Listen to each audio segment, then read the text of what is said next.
আসসালামু আলাইকুম ভাইয়া, আমি শিমু। আজকে আমি যে ঘটনাটি শেয়ার করব সেই ঘটনাটি পাঠিয়েছেন আমার পরিচিত এক আপু। সঙ্গত কারণে ওনার নাম আমি প্রকাশ করতে পারছি না, তবে বোঝার সুবিধার্থে ওই আপুটার নাম ধরে রাখলাম ফারজানা। তিনি যেভাবে ঘটনা শেয়ার করেছেন ঠিক সেভাবে ঘটনা বলার চেষ্টা করছি। ছোট্টবেলা থেকে প্যারানর্মাল জিনিসগুলো আমি ফেস করে আসছি। জন্মের কিছুদিন পরপরই আমাকে বান মারা হয়েছিল। আমার ছোটবেলা থেকে অনেক প্যারানর্মাল ঘটনা ঘটেছে, তবে রিসেন্টলি আমার সাথে যে সমস্যাটা হচ্ছে সেটা হচ্ছে আমার বড় ভাইয়ের বাসা সাভারে। ওইখানে আমি অল্প পরিমাণ জমি কিনেছি। ওই জমির উদ্দেশ্যে বেশিরভাগ সময় আমাকে ওখানে যেতে হয়। বাসায় বলতে আমি আর আমার একটা কাজিন থাকি, আমরা দুজনই থাকি বাসায়। আমার বাসার বর্ণনাটা হচ্ছে এমন: 2টা বেডরুম, আমি যেই বেডরুমে থাকি সেই রুমের সাথে একটা ব্যালকনি আছে। দরজা খুললেই একদম খোলামেলা চারপাশটা।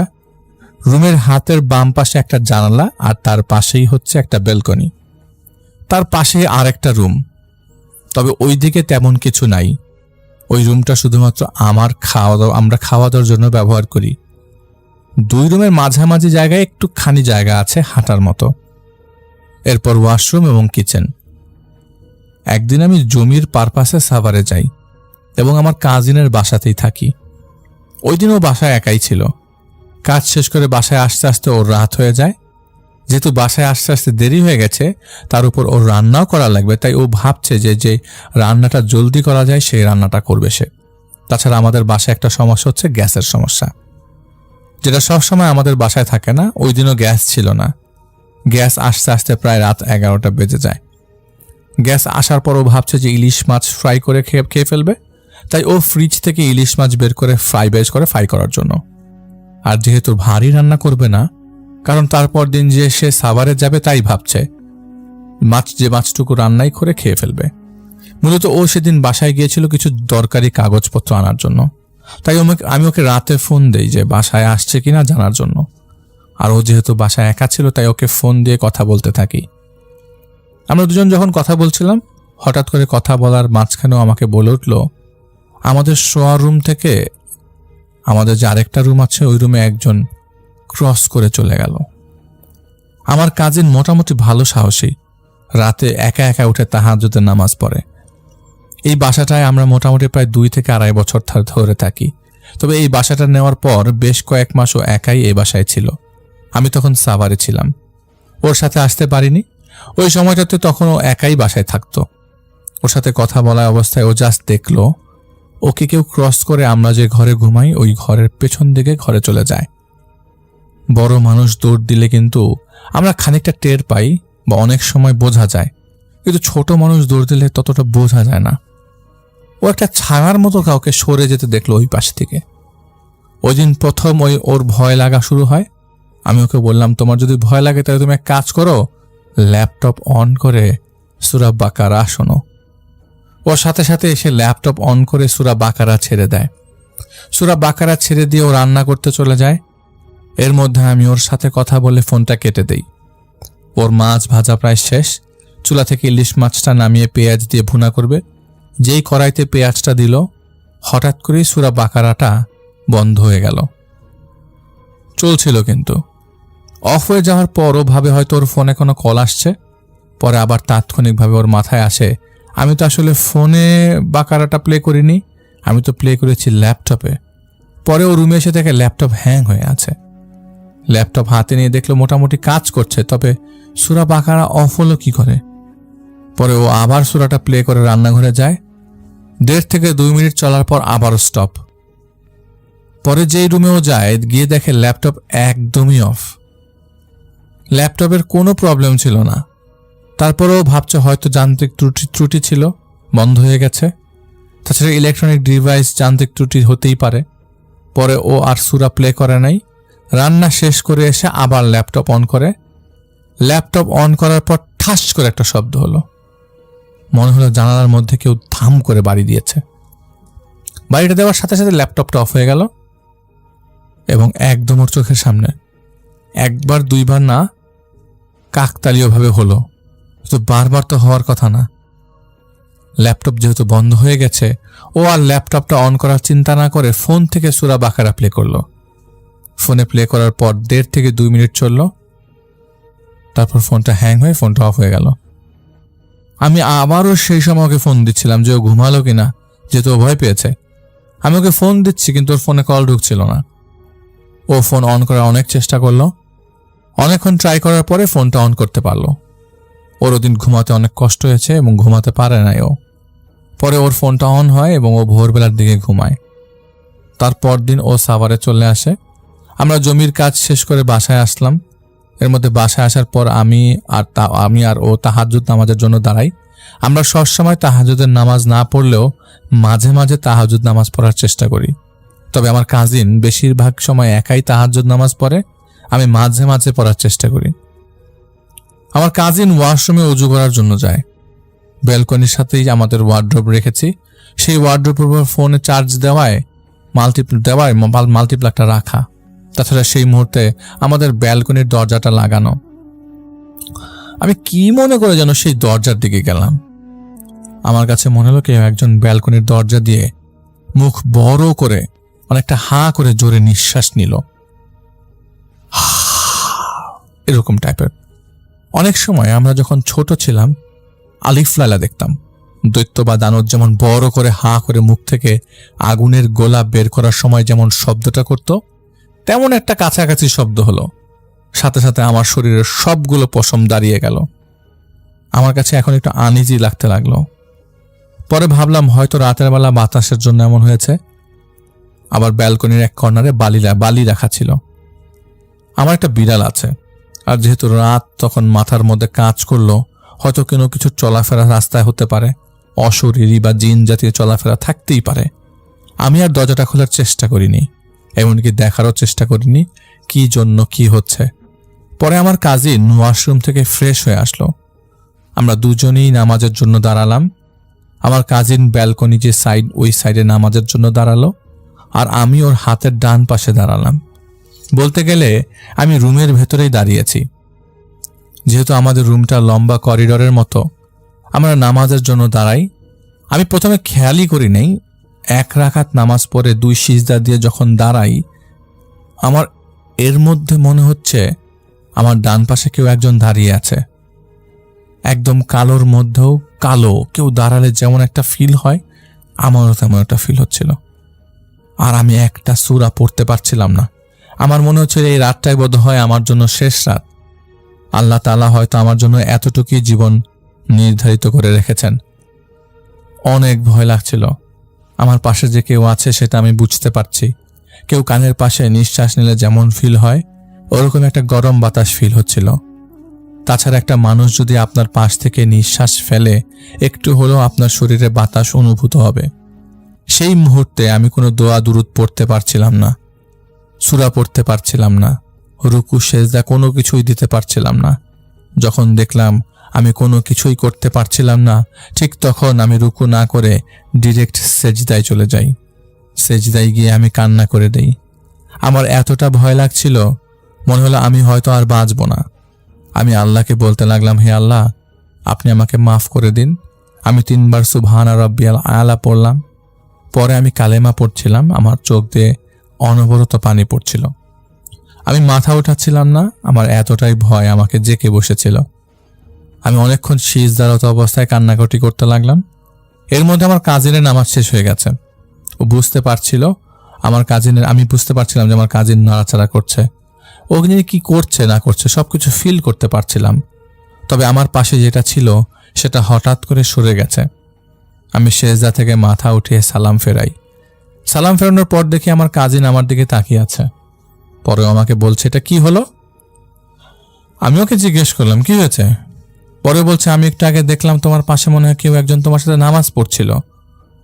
তখন আমি বললাম যে না, আমি তো নামাজ পড়ার সময় কেউ নামাজ পড়ছে এমন কোনো কিছু ফিল করি নাই, তবে আমার পাশে কেউ একজন ছিল। তখন আমরা দুজনই হতভম্ব হয়ে গেলাম।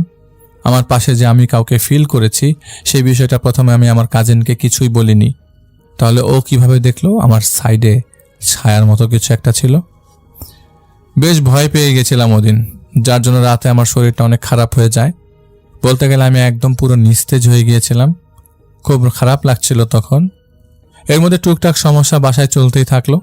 যেমন মাঝে মাঝে মনে হতো পাশের রুমটাতে কেউ কিছু ফেলে দিচ্ছে। ফেলে দেওয়ার সময় একটা শব্দ হচ্ছে, ঝনঝন শব্দ হচ্ছে। আবার মনে হয় একটা পাতিলের সাথে আরেকটা পাতিলকে কেউ ইচ্ছা করে বাড়ি দিচ্ছে। আমার রুমে কয়েকটা ওয়ালমেট আছে। ওয়ালমেটগুলো হচ্ছে গ্রামের দৃশ্য। ওয়ালমেটটার বর্ণনা এমন যে পানির মধ্যে একটা সাইডে একটা গাছ, তার পাশে কিছু নৌকা বাঁধা, দূরে একটা কি দুইটা ঘর। একদিন আমি শুয়ে আছি, আমি যে দিকটায় শুয়ে আছি সেদিকটা আমার জানালাটা, আর বলতে গেলে পশ্চিম দিক। সেই দিকে আমি মাথা দিয়ে পা দুলিয়ে দুলিয়ে কানে হেডফোন দিয়ে গান শুনছিলাম। ঠিক সেই সময় মাগরিবের আজান দিবে দিবে অবস্থা, আর আমার কাজিন বাইরে গেছে কিছু একটা কিনে আনার জন্য।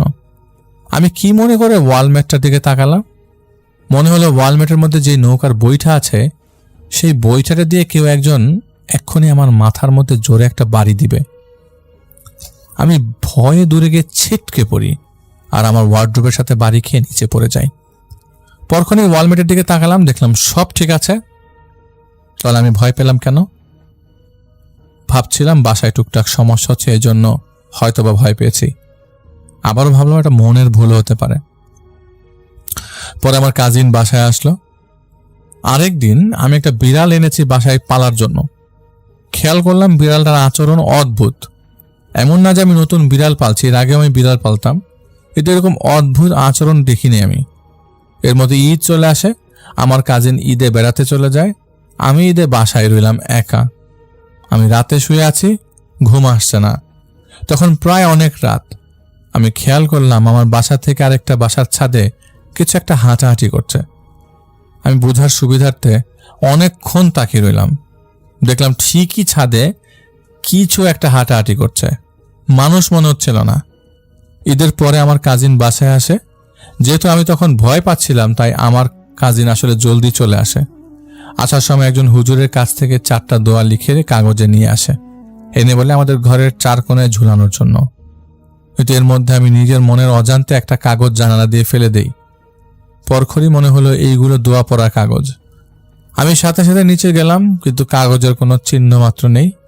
পরে ভাবলাম হয়তো জানালা দিয়ে ফেলার জন্য বাতাসে কোথাও উড়ে গেছে, কিন্তু আমি জানতাম এই কাগজ আমাদের জন্য জরুরি, তাহলে আমি কিভাবে ফেলে দিলাম। একদিন রাতে আমরা দুজন ঘুমিয়ে আছি। ঘুমের মধ্যে আমি স্বপ্ন দেখছি। স্বপ্নটা এমন যে একটা বাসা, ফ্ল্যাটের মতো। বাসার ভেতরে 4টা রুম, কিন্তু রুমগুলো হসপিটালের মতো দেখতে। এর মধ্যে একটা রুমের মমি রাখা, কার মমি সেটা আমি জানি না, তবে একটা মমি রাখা। আরেকটা রুমে আমার আম্মু সাথে আমার এক পরিচিত বড় ভাই বসা। যদিও স্বপ্নের কথাটা আমার পুরোপুরি মনে নেই, তো যতটুক মনে আছে ততটুকুই বলছি। আমি কিভাবে যেন দরজা দিয়ে উকি দিলাম মমির রুমটাতে। পরে ওই মমিটা দেখে আমি ভয়ে আমার আম্মা এবং বড় ভাই যে রুমে বসে আছে ওই রুমে চলে গেলাম। এটা দেখার সাথে সাথে আমার ঘুমটা ভেঙে যায়। তার কিছুক্ষণ পরে আমি আবারও ঘুমাই। ঘুমানোর পরে আমার স্বপ্নটা যেখানে শেষ হয়েছে, আমি সেইখান থেকে আবারও স্বপ্ন দেখা শুরু করি। আমি আমার পা দক্ষিণ দিক করে ঘুমাই এবং ঘুমানো ওই মমিটা উত্তর দিকে আমার কাছে আসে। আমি যখন শুয়েছি আমার মাথার পেছন সাইডে ওই মমিটাই, যেটা আমি কিছুক্ষণ আগে দেখে আসছি, ওই মমিটা মাথা বাড়িয়ে সামনের দিকে ঝুঁকে আছে। আমি স্বপ্নে দেখছি, কিন্তু আমার কাছে মনে হচ্ছে যে না, এটা স্বপ্ন না, এটা বাস্তব। আর এটা স্বপ্ন হতেই পারে না, কারণ ওই মমিটা যখন আসছে এসে আমার ফুসফুসের পরের অংশ যেটা থাকে সেই জায়গাটায় চাপ দিচ্ছে, যে নিচে ফুসফুসের নিচে লিভার, ওই জায়গাটাতে চাপ দিচ্ছে এবং চাপ দিচ্ছে মমির থুতনির জায়গাটা দিয়ে। আমার লিভারের জায়গাটা এত জোরে চাপ দিচ্ছে যে আমার কাছে মনে হচ্ছে ব্যথায় আমার এখনই নিঃশ্বাসটা বেরিয়ে যাবে। ব্যথাটা এতটাই প্রকট ছিল যা বলার মতো না। আমার একটা বেবি মিসক্যারেজ হয়েছে। মিসক্যারেজ হওয়ার সময় কষ্ট যেটুকু ছিল তার চেয়েতেও বেশি মনে হয় এই কষ্টটা আমার বেশি। আসলে ব্যথাটা তো বোঝানো সম্ভব না, তবে আমি উদাহরণের ক্ষেত্রে এটা ব্যবহার করলাম। আমার এতটাই খারাপ লাগছিল। একটা বাচ্চা জন্ম নেওয়ার সময় একজন মায়ের যতটুকু কষ্ট হয় সেটা আমি কিন্তু ফিল করিনি, তবে মিসক্যারেজ হওয়ার সময় একটা মেয়ে যতটুকু কষ্ট হয় আমার ঠিক অতটুকুই কষ্টের চাইতে দ্বিগুণ কষ্ট হয়েছিল। আমার সে সময় মনে হচ্ছিল আমার নিঃশ্বাসটা বেরিয়ে যাবে। এরপর আমাকে কয়েকটা খুশি মারে ডান পাশের কিডনির সাইডে, থুতনি দিয়ে তো ওই জায়গায় চাপ দিয়েই আছে, কয়েকটা ঘুষিও আসে। আমার শুধু এতটুকুই মনে আছে আমি চিত হয়ে শুয়েছিলাম। ওইটা সরাসরি আমার উপর দিয়ে এসে এমন করলো। আমি না পেরে তখন মনে মনে আল্লাহর কাছে সাহায্য চাচ্ছিলাম আমি কালিমা পড়ছিলাম। পরে যখন লা ইলাহা ইল্লাল্লাহু মুহাম্মাদুর রাসূলুল্লাহ সাল্লাল্লাহু আলাইহি ওয়াসাল্লাম এইটুকু পড়ছি, তারপর মনে হলো জিনিসটা আমার উপর থেকে লাফ দিয়ে চলে গেল। সরে যাওয়ার পর আমি চোখ মেলে তাকালাম। তাকিয়ে প্রথমে আমি আমার হাতের বাম পাশের দিকে তাকালাম, কারণ আমার হাতের বাম পাশে আমার কাজিন ঘুমায়। খাটের দেয়ালের সাইডে আমি ঘুমাই, আর ফ্লোরিং সাইডে আমার কাজিন ঘুমায়। আমাদের মশারি টানানো। বাম পাশে তাকিয়ে দেখি আমার কাজিন ওই দিকে মুখ করে ঘুমিয়ে আছে। ওর দিকে মুখ করা ঠিক একটা মেয়ে, চুলগুলো ছোট ছোট কাট করা, এটাকে হয়তো বারবি কাটিং বলে, আমি এক্স্যাক্টলি জানি না। ওই টাইপের একটা মেয়ে দাঁড়ানো, বয়স 15 কি 16। আমি তাকালাম, তাকানোর সাথে সাথে দেখলাম আমাদের দরজা সবসময় খোলা রাখা হয়, মাঝখানে একটা দরজা আছে, সেই দরজার সাথে গিয়ে বাড়ি খেলো। আর বাড়ি খাওয়ার সাথে সাথে একেবারে ভ্যানিশ। আমি তো থরথর করে কাঁপা শুরু করছি। আর ওই যে আগের একটা আতঙ্ক আমার সাথে, আমার ব্যথা, এই দুইটা মিলিয়ে অনেক দিন ভুগায় আমাকে। আমার জ্বর হয়েছিল, সাথে পেটে ব্যথা, সাইডে ব্যথা, অনেক সমস্যার মধ্যে ছিলাম। এরপর আমি সবকিছু আমার কাজিনকে বললাম। পরে ও ওঠে কোনো রকম ব্যথা নিয়ে, আমি আর আমার কাজিন ফজরের নামাজটা পড়ি। আমি কোনোভাবেই রুকু সেজদা দিতে পারছিলাম না, এবং ওই দিন আমি আর নামাজ পড়তে পারিনি। তবে আমার একটা বদ অভ্যাস আছে, আমি সময় মতো নামাজ পড়ার চেষ্টা করি।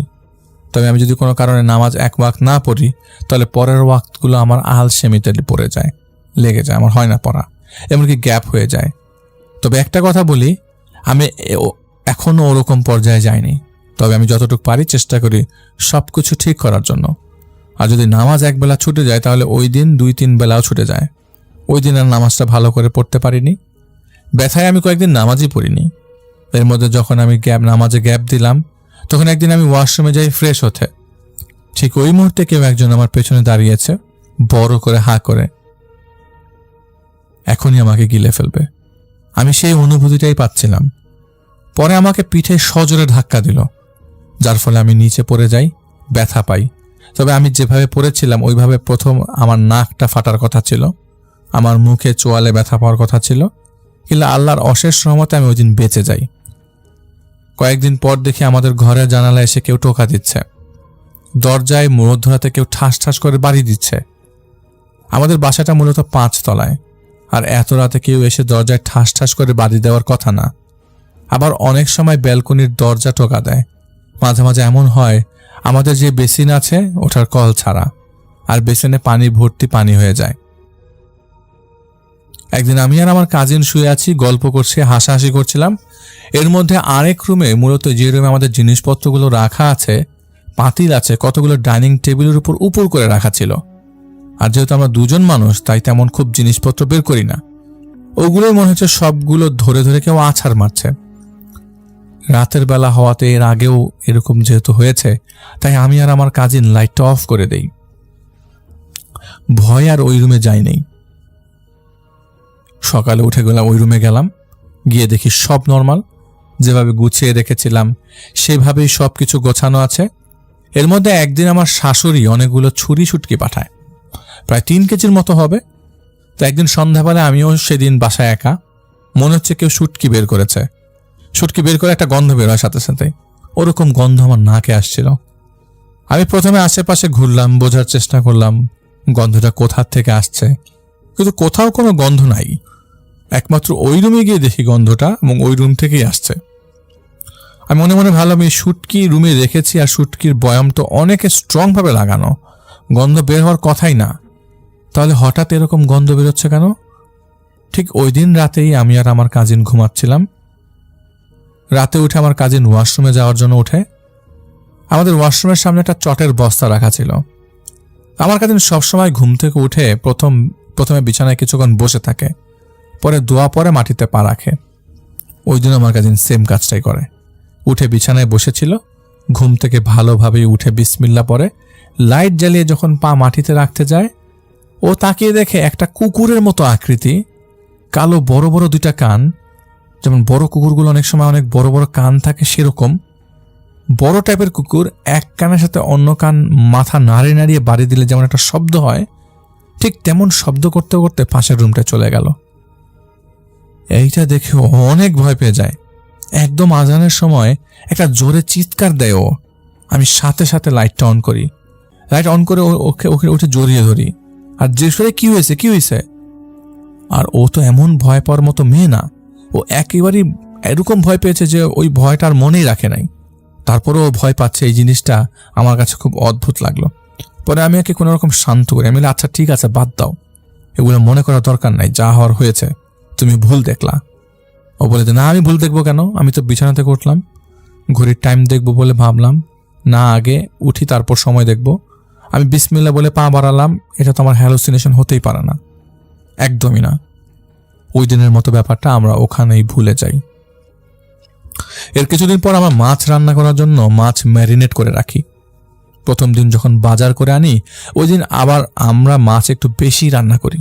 তাছাড়া ফ্রেশ মাছটা যেই স্বাদ লাগে ফ্রিজে রাখার পর সেই মাছের স্বাদ থাকে না। তাই ওই দিন বেশি করে মাছ রান্না করার কারণে মাছ ম্যারিনেট করি। সম্ভবত 7 পিস মাছ ম্যারিনেট করে রাখা হয়েছিল।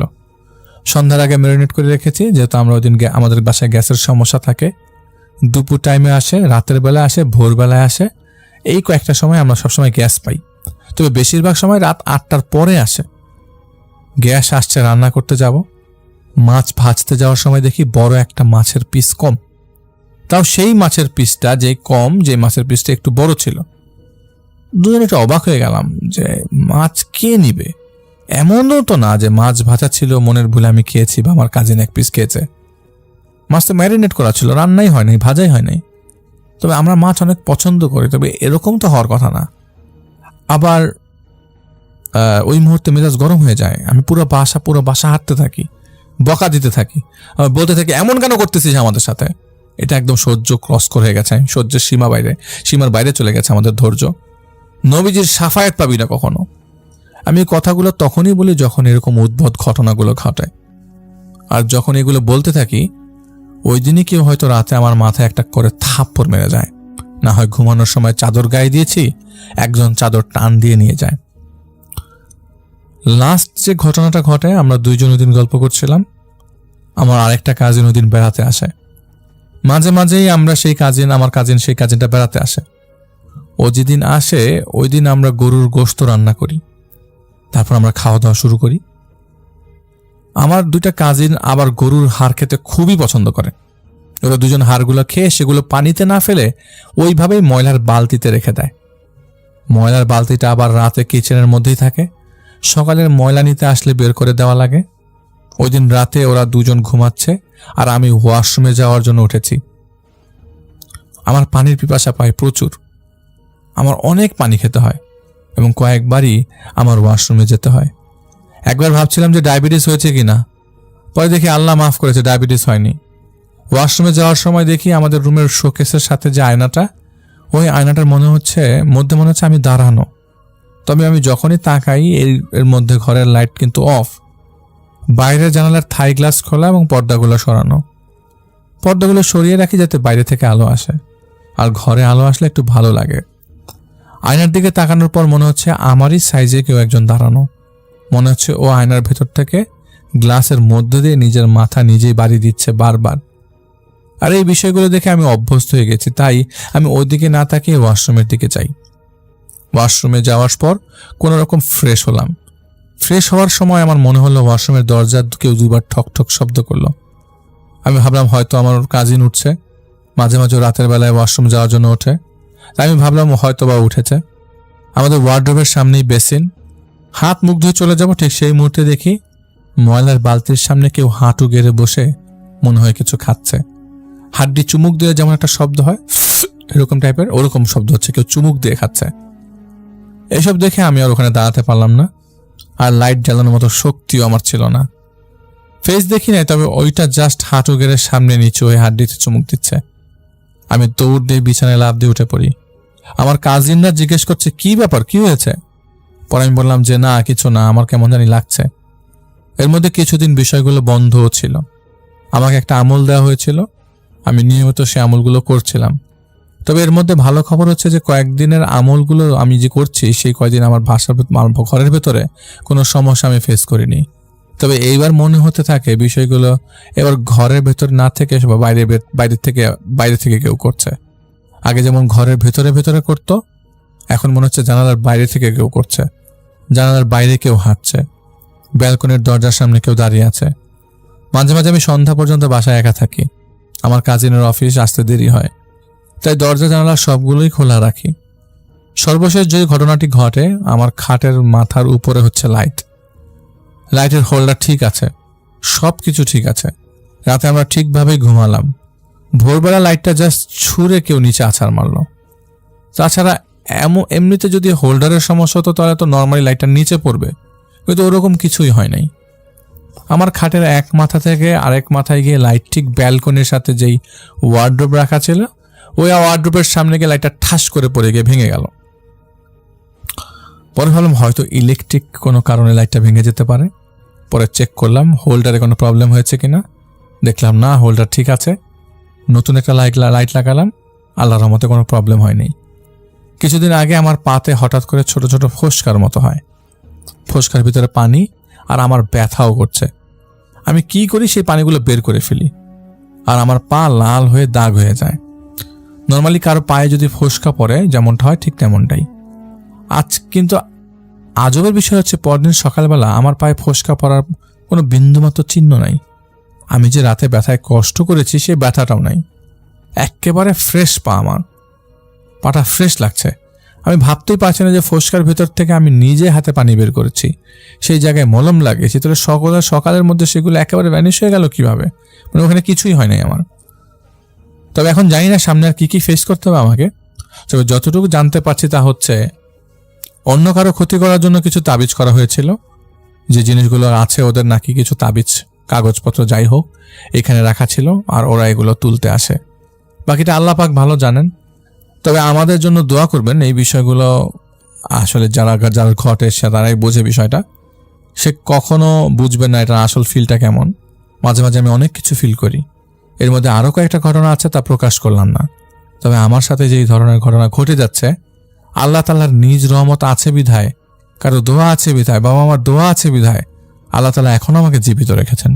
নাহলে হয়তো খুব বাজেভাবে বড় ধরনের দুর্ঘটনা ঘটে যেত। তো ভোগান্তির মধ্যে আমি বেশ ভুগছি সেই পেটের ব্যথাটা নিয়ে। এটা ছিল আমার ঘটনা। সামনে জানি না আমার জন্য কি আছে বা কি ঘটবে, তবে আমি চাই না যে আমার সাথে এরকম আর দ্বিতীয়বার ঘটুক। আল্লাহ আমাকে মাফ করে দিক।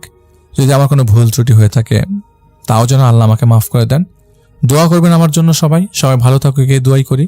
তবে এই জিনিসগুলো যে বা যার লাইফে ঘটছে তার কাছে নিছক ঘটছে না, তার কাছে নিছক গল্প মনে হবে। তবে যার লাইফে ঘটে সে একমাত্র বোঝে এই সময়ের সাফারগুলো কতটা পেইনফুল। একটা মানুষের মধ্যে কত রকমের দাগ কেটে যেতে পারে, এগুলো আসলে না ফিল করলে বোঝানো যাবে না। তবে আমার রাশির জন্য নাকি এরকম সমস্যা হয়, আমার রাশিতে নাকি সমস্যা আছে। তবে আমি রাশিতে তেমন বিশ্বাস করি না। দোয়া করবেন আমার জন্য।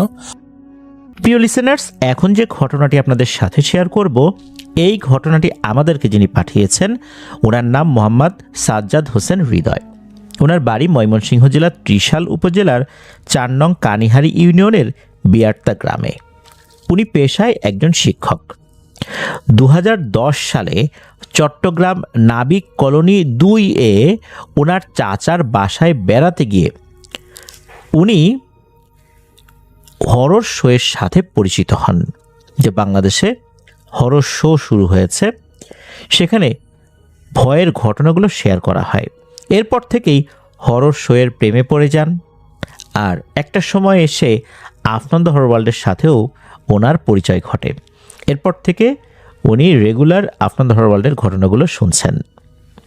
ওনার পরিবারে অনেকগুলো ভয়ের ঘটনা রয়েছে, আর ওনার সাথেও রয়েছে। ওনার সাথে ঘটে যাওয়া ঘটনাগুলো এখনও চলমান রয়েছে। চলুন শুরু করি ঘটনাগুলো। ওনার দাদা একজন নামকরা কবিরাজ এবং আলেম ছিলেন। ওনার দাদার সাথে নাকি 7 জন জিন থাকতেন। তাদের মধ্যে 3 জন খুব একটা বেশি ভালো বলা চলে না, কিন্তু 4 জন ভালো। এরা 6 ভাই 1 বোন, মোট 7 জন। ঘটনা 1, অর্থাৎ প্রথম ঘটনায় যাই। বেশ কয়েকটি ঘটনা পাঠিয়েছেন তো। প্রথম ঘটনাটি ঘটেছিল 1993 সালে। এই হৃদয় ভাইয়ের বাবা একজন সরকারি চাকরিজীবী ছিলেন। এই কারণে ওনার পরিবার হালুয়াঘাট উপজেলার মুন্সিরহাট নামক স্থানে সরকারি কোয়ার্টারে থাকতেন। তখনও কিন্তু হৃদয় ভাইয়ের জন্ম হয়নি। ওনার বড় 3 বোন ছিলেন তখন। ওনার মা নাকি খুব কান্নাকাটি করতেন একটা ছেলের জন্য। এভাবে হতাশাগ্রস্ত হয়ে উনি অসুস্থ হয়ে যান। এক পর্যায়ে হসপিটালে ভর্তি হন। মেডিকেল রিপোর্টে ওনার মায়ের হার্টের অসুখ ধরা পড়ে। অবস্থা আশঙ্কাজনক থাকায় ইমার্জেন্সিতে ভর্তি করানো হলে চিকিৎসক মৃত ঘোষণা করেন। আল্লাহর কি ইচ্ছা, 5 থেকে 10 মিনিট পর ওনার আম্মুর পালস পাওয়া যায়। চিকিৎসক মৃত ঘোষণা করার পরও উনি আল্লাহর অশেষ রহমতে জীবিত হয়ে যান। কিছুদিন পরে উনি সুস্থ হয়ে আল্লাহর রহমতে বাসায়ও ফেরত আসেন। আল্লাহর কাছে একটা ছেলের জন্য খুব কান্নাকাটি করতে থাকেন, আল্লাহর কাছে দোয়া করেন। একদিন নাকি একজন অচেনা ফকির, দরবেশ গোছের একজন, সে এসে এই হৃদয় ভাইয়ের আম্মাকে জিজ্ঞেস করে, মা তুমি এত কান্নাকাটি করো কেন? তখন ওনার আম্মা জবাব দেন, একটা ছেলের আমার খুব ইচ্ছা। তখন নাকি তিনি বলেন যে মা তোমার মাথায় হাত দিয়ে আমি দোয়া করে দিলাম, তোমার একটা ছেলে হবে। তবে তুমি তো মা তোমার শরীরের অনেক ক্ষতি করে ফেলেছো চিন্তা করতে করতে। তুমি কতদিন বাঁচবে তা আমি বলতে পারি না, তবে শরীরের অনেক ক্ষতি হয়ে গেছে। এটা শোনার পর ওনার আম্মা বলেন, আমার একটা ছেলে দরকার, বেশি দিন বেঁচে থাকা আমার দরকার নাই। এরপর দরবেশ গোছের ওই লোক উনি দোয়া করে চলে যান। এই ঘটনার 3 থেকে 4 বছর পর 1997 সালে এই হৃদয় ভাইয়ের জন্ম হয়। অদ্ভুত এক ঘটনা। প্রথমত ওনার মা, যিনি মারা গিয়েছেন বলে ডাক্তার ধরে নিয়েছিলেন, এর কিছুক্ষণ পর আল্লাহর রহমতে উনি আবার জীবিত হয়ে যান, অর্থাৎ ওনার পালস ফেরত আসে। আর এই যে দরবেশ গোছের এই লোকটা কোত্থেকে এলো, কোথায় চলে গেল, দোয়া করে গেলেন, এটাও বলে দিয়ে গেলেন যে উনি হয়তো বা বেশি দিন আর বাঁচবেন না। এরপরের ঘটনায় আসি। তখন এই হৃদয় ভাইয়ের বয়স 1 কি 2 বছর। ওনার মেজো আপু ওনাকে কোলে করে বাইরে খেলতে গিয়েছিলেন। খেলা শেষে বাসায় ফেরার পর ওনার আম্মা এই খুঁজতে থাকেন এই হৃদয় ভাইকে। দেখেন যে সেই মেজো আপুর কোলে উনি নাই। সবাই তখন খোঁজাখুঁজি করে দেখে যে উনি বাসার পেছনে পুকুর পাড়ে সুপারি গাছের শেকড় ধরে ঝুলে আছেন। ওনার নিচে ছিল পানি, পড়ে গেলে নিশ্চিত মৃত্যু। আল্লাহ সুবহানাহু ওয়া তাআলা ওনাকে অলৌকিকভাবে বাঁচিয়ে দিয়েছিলেন। এত ছোট বাচ্চার পক্ষে কিন্তু কোনোভাবেই একটা শিকড় ধরে ঝুলে থাকা সম্ভব না। হতে পারে সেটা অতি অল্প সময়ের জন্য, কিন্তু এত ছোট বাচ্চা, সে শিকড় ধরে এভাবে ঝুলে থাকবে? আর সে ওখানে গেলই বা কিভাবে? সে তো তার বোনের সাথে বাসায় ফেরত এসেছিল, হঠাৎ করে সে নাই। উনি তো আর বলতে পারেন না যে কিভাবে উনি গিয়েছেন, কারণ ওনার তো তখন আর ওই বোঝার মতো বয়স হয় নাই। 1-2 বছরের বাচ্চা, সে তো আর কিছু বলতে পারে না। এর পরের ঘটনায় আসি। তখন ওনার বয়স 4 বছর হবে হয়তো। ওনাদের বাসার সামনে একটা বড় মসজিদ ও বিশাল একটা পুকুর ছিল। একদিন ওনার ছোট আপু পুকুর পাড়ে ওনাকে নিয়ে খেলছিল। হঠাৎ করে উনি পুকুরে পড়ে যান, অর্থাৎ হৃদয় ভাই পুকুরে পড়ে যান। তবে আশ্চর্যের বিষয় হলো, পুকুরে পড়ে নাকি উনি চোখের পলকে মাঝখানে চলে যান। মানে পুকুরের মাঝখানে চলে গেছেন, পড়েছেন কিনারে কিন্তু মাঝখানে চলে গেছেন। ওনার ছোট আপু সেখানে সাঁতরিয়ে যান, কিন্তু কোনোভাবেই ওনাকে নিয়ে আসতে পারছিলেন না। তার কাছে মনে হলো কেউ এই হৃদয় ভাইকে কোলে করে পানিতে ভাসিয়ে রেখেছে। কোনোভাবেই আবার ওনার ছোট আপু তাকে তুলে নিয়ে আসতে পারছিলেন না। পরে অন্য 2 আপুকে ডাক দিলে তারাও চলে আসে সাঁতরে। এরপর 3 জন মিলে ওনাকে পানি থেকে তোলে। এইখানে একটা অদ্ভুত রহস্য রয়েছে। সেটা হচ্ছে, এর পরদিন থেকেই নাকি হৃদয় ভাই দুর্দান্ত সাঁতারু হয়ে যান, অর্থাৎ উনি সাঁতার পারেন। এই ঘটনাটা ওই এলাকায় বেশ আলোড়ন সৃষ্টি করেছিল যে 4 বছরের একটা বাচ্চা এত সুন্দর সাঁতার কাটতে পারে, আর এত বড় একটা পুকুর এক প্রান্ত থেকে চোখের পলকে সাঁতরে উনি অপর প্রান্তে চলে যান এবং অপর প্রান্তে যাওয়ার পর ওনার শরীরে কোনো ধরনের ক্লান্তি বোধ নাকি হয় না, উনি হাঁপিয়েও যান না। আর এত দ্রুত সাঁতার কাটা এটা কিন্তু খুব কঠিন ব্যাপার। এরপর থেকে প্রতি জুম্মার দিনে মুসল্লিরা এসে নাকি ওনাকে বলতো, বাবা তুমি একটু সাঁতার কাটো, আমরা সাঁতার দেখব আর তোমাকে মজা খাওয়াবো, অর্থাৎ মিষ্টি মিঠাই এরকম কিছু খাওয়াবেন আর কি। উনি নাকি সেই মজা খাওয়ার লোভে সাঁতার কাটতেন। শুধু তাই না, যে যখনই বলতো তখনই পুকুরে নেমে সাঁতার কাটতেন, সেটা যে সময়ই হোক না কেন। প্রতিদিন পুকুরে দীর্ঘ সময় উনি সাঁতার কাটতেন। সাঁতার কাটতে ওনার কোনো কষ্ট হতো না, কোনো ক্লান্তি বোধ হতো না।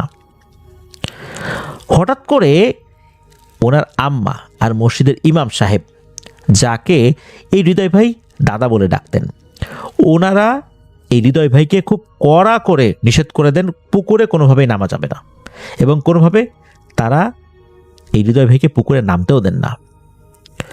মসজিদের এই দাদা হৃদয় ভাইকে প্রচুর আদর করতেন। ওনার রুমে নিয়েই তাকে বিভিন্ন গল্প শোনাতেন, ফল খেতে দিতেন। উদ্দেশ্য হচ্ছে যে পুকুরে নামার কথা যেন ভুলে যান। দাদা রুমে নিয়ে গল্প করতেন, ফল টল খাইয়ে দিয়ে বিভিন্ন বিষয় বলে ভুলিয়ে দিতেন, যাতে করে পুকুরে নামার কথা এই হৃদয় ভাইয়ের মাথায় না আসে। বেশ কয়েকদিন পুকুরে নামতে তো দেয়া হলো না। একদিন হয় কি, এই হৃদয় ভাইয়ের দাদা ত্রিশাল থেকে ওনাদের বাসায় এসেছিলেন। তারপর দিন থেকে ওনাকে পুকুরে নামতে দেওয়া হলো। কেন এমন হলো? এই কয়েকদিন দেয়া হলো না, হঠাৎ করে এখন কেন দেয়া হলো? ওনার দাদা কিন্তু একজন আলেম ছিলেন। ওনাকে চিঠি লিখে বাসায় আনা হয়েছিল। তখন তো মোবাইল ফোনের এত ব্যবহার ছিল না, এজন্য চিঠি লিখে আনতে হয়েছিল। এক রাতে নাকি এই যে মসজিদের যিনি দাদা, উনি স্বপ্নে দেখেন পুকুর থেকে একটা অবয়ব। এই অবয়বটা কেমন? একটা ড্যাগের মতো, যার মধ্যে অনেক কিছু থাকে। এইরকম একটা জিনিস ওই দাদাকে বলছে, এই পুকুরে এক মায়ের এক ছেলেকে নিয়ে যাবে। উনি স্বপ্নে দেখেছেন। মূলত এর পরদিন থেকেই এই হৃদয় ভাইকে পুকুরে নামতে দেওয়া হয়নি। আর মসজিদের দাদা জানতেন যে এই সমস্যার সমাধান আল্লাহ চাহেন তো এই হৃদয় ভাইয়ের দাদা করতে পারেন। এই জন্যই মূলত চিঠি লিখে তাকে নিয়ে আসা হয়েছিল।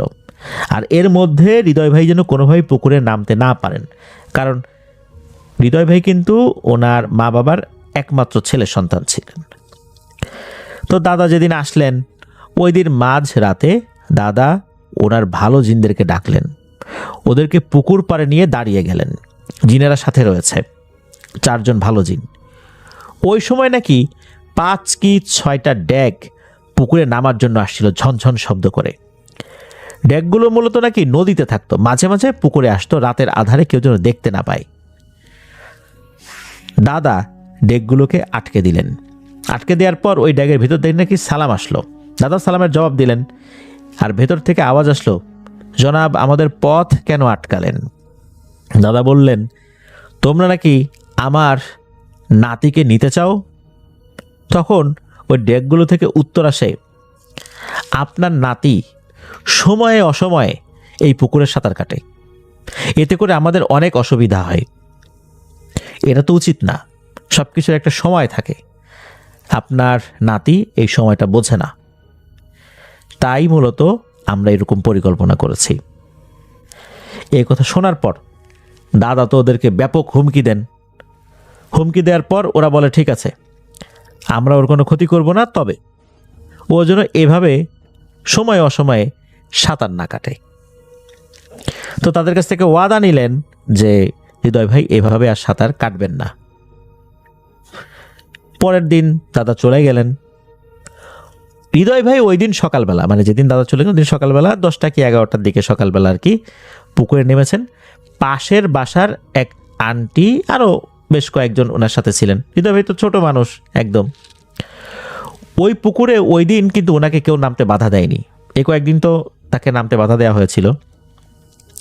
হৃদয় ভাই আর ওই আন্টি সাঁতার কাটতে কাটতে পুকুরের প্রায় মাঝখানে চলে গিয়েছিলেন।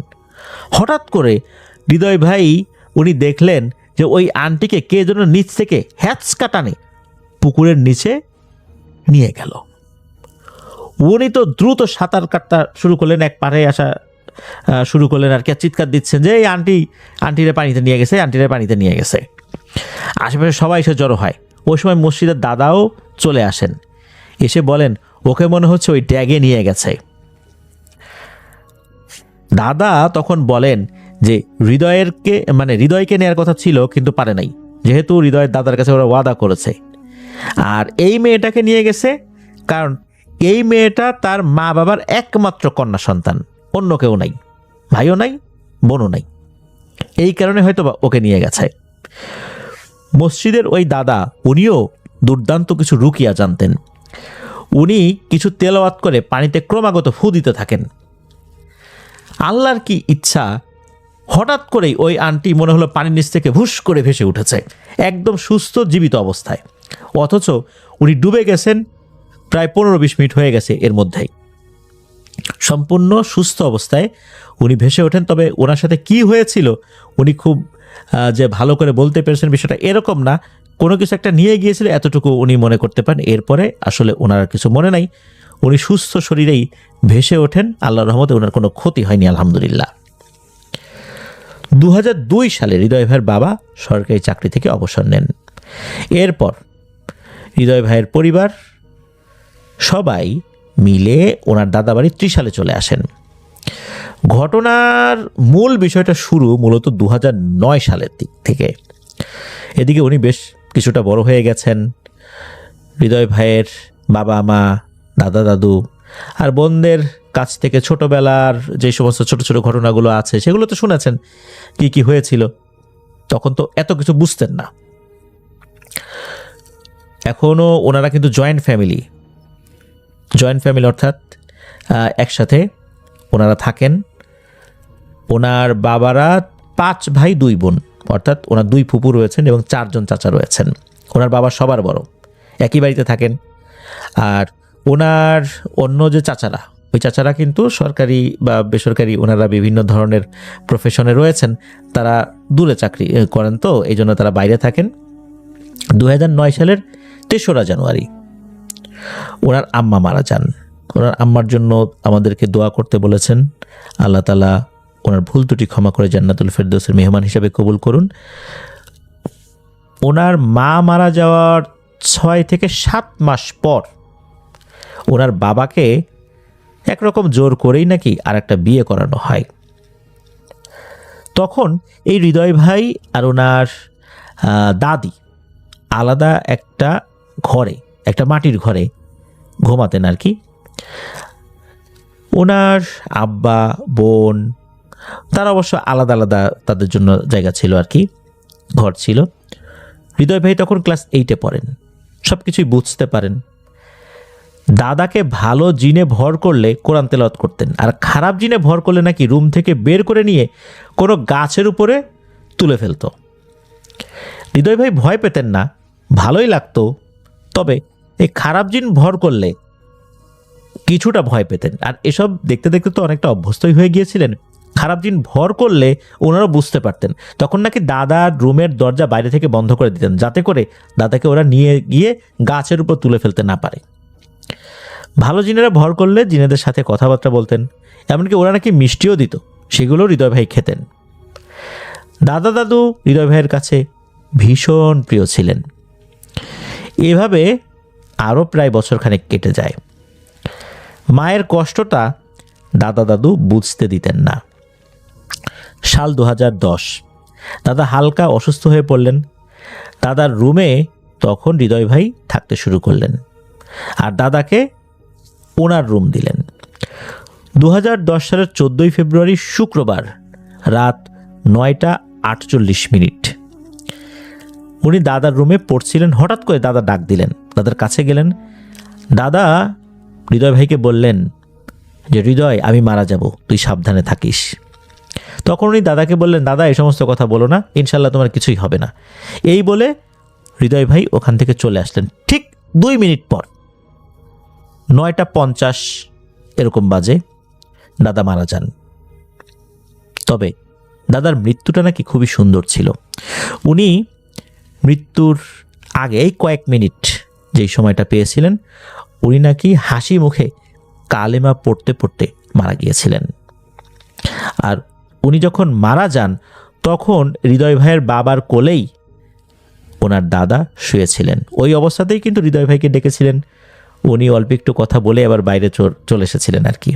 এর মধ্যেই কালেমা পড়তে পড়তে ওনার দাদার ইন্তেকাল হয়ে যায়। দাদার মৃত্যুর পর দাদার সব ধরনের জিনিস হৃদয় ভাই ব্যবহার করতেন। 2010-এর মাঝামাঝি মাঝরাতে কে যেন হৃদয় ভাইকে ডাকত। উনি যে জায়গায় ঘুমাতেন ঠিক সেই সোজা বরাবর চালের উপরে মনে হতো রাতের বেলা একটা পাখি হাঁটাচলা করে। টিনের চালের উপর যদি পাখি হাঁটাচলা করে তখন কিন্তু পাখির নখের আঁচড়ে চালের উপর কিচকিচ কিচকিচ শব্দ হয়। এটা বোঝা যায় যে একটা পাখি ওখানে নড়াচড়া করছে। উনি এটা বুঝতে পারতেন। উনি অবশ্য তখনও এই বিষয়গুলো যে ওনার বিপদের কারণ হবে বা হতে পারে এসব বিষয় ভাবেন নাই। উনি মাঝে মাঝেই ঘুমের ভেতরে দুঃস্বপ্ন দেখতেন। মাঝে মাঝে রাতের বেলা কেউ ওনাকে ডাকতো। মাঝে মাঝে বাইরেও যেতেন, গিয়ে দেখতেন কেউ নাই। এদিকে আস্তে আস্তে উনি শুকিয়ে যেতে শুরু করলেন। পড়াশোনাও খুব একটা করতে পারতেন না, মাথা ঘুরে মাঝে মাঝে পড়ে যেতেন। শীতের মাঝেও নাকি ওনার মাথায় পানি ঢালা লাগতো। ডাক্তার কোনো রোগই ধরতে পারতো না।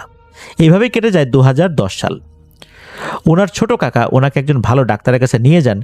ডাক্তার বলেন যে এই হৃদয় ভাইকে বাড়ির বাইরে রাখতে, ওই পরিবেশটা ওনার জন্য আসলে ওইভাবে মানানসই হচ্ছে না। ওনার মায়ের মৃত্যু, দাদার মৃত্যু, এরপর লেখাপড়া, জিনিসগুলো ওনার উপর একটা বিরূপ প্রভাব ফেলছে। এই জন্য হয়তোবা উনি ফ্রাস্ট্রেশনে চলে গেছেন, অর্থাৎ হতাশাগ্রস্ত হয়ে গেছেন, বিষণ্ণতায় চলে গেছেন। এই জন্য তাকে বাইরে রেখে লেখাপড়া করালে এই বিষয়ের সমাধান হতে পারে। 2011 সালে আহমদাবাদ উচ্চ বিদ্যালয়ে উনি তখন পড়তেন ফার্স্ট বয়, ক্লাস 10-এ।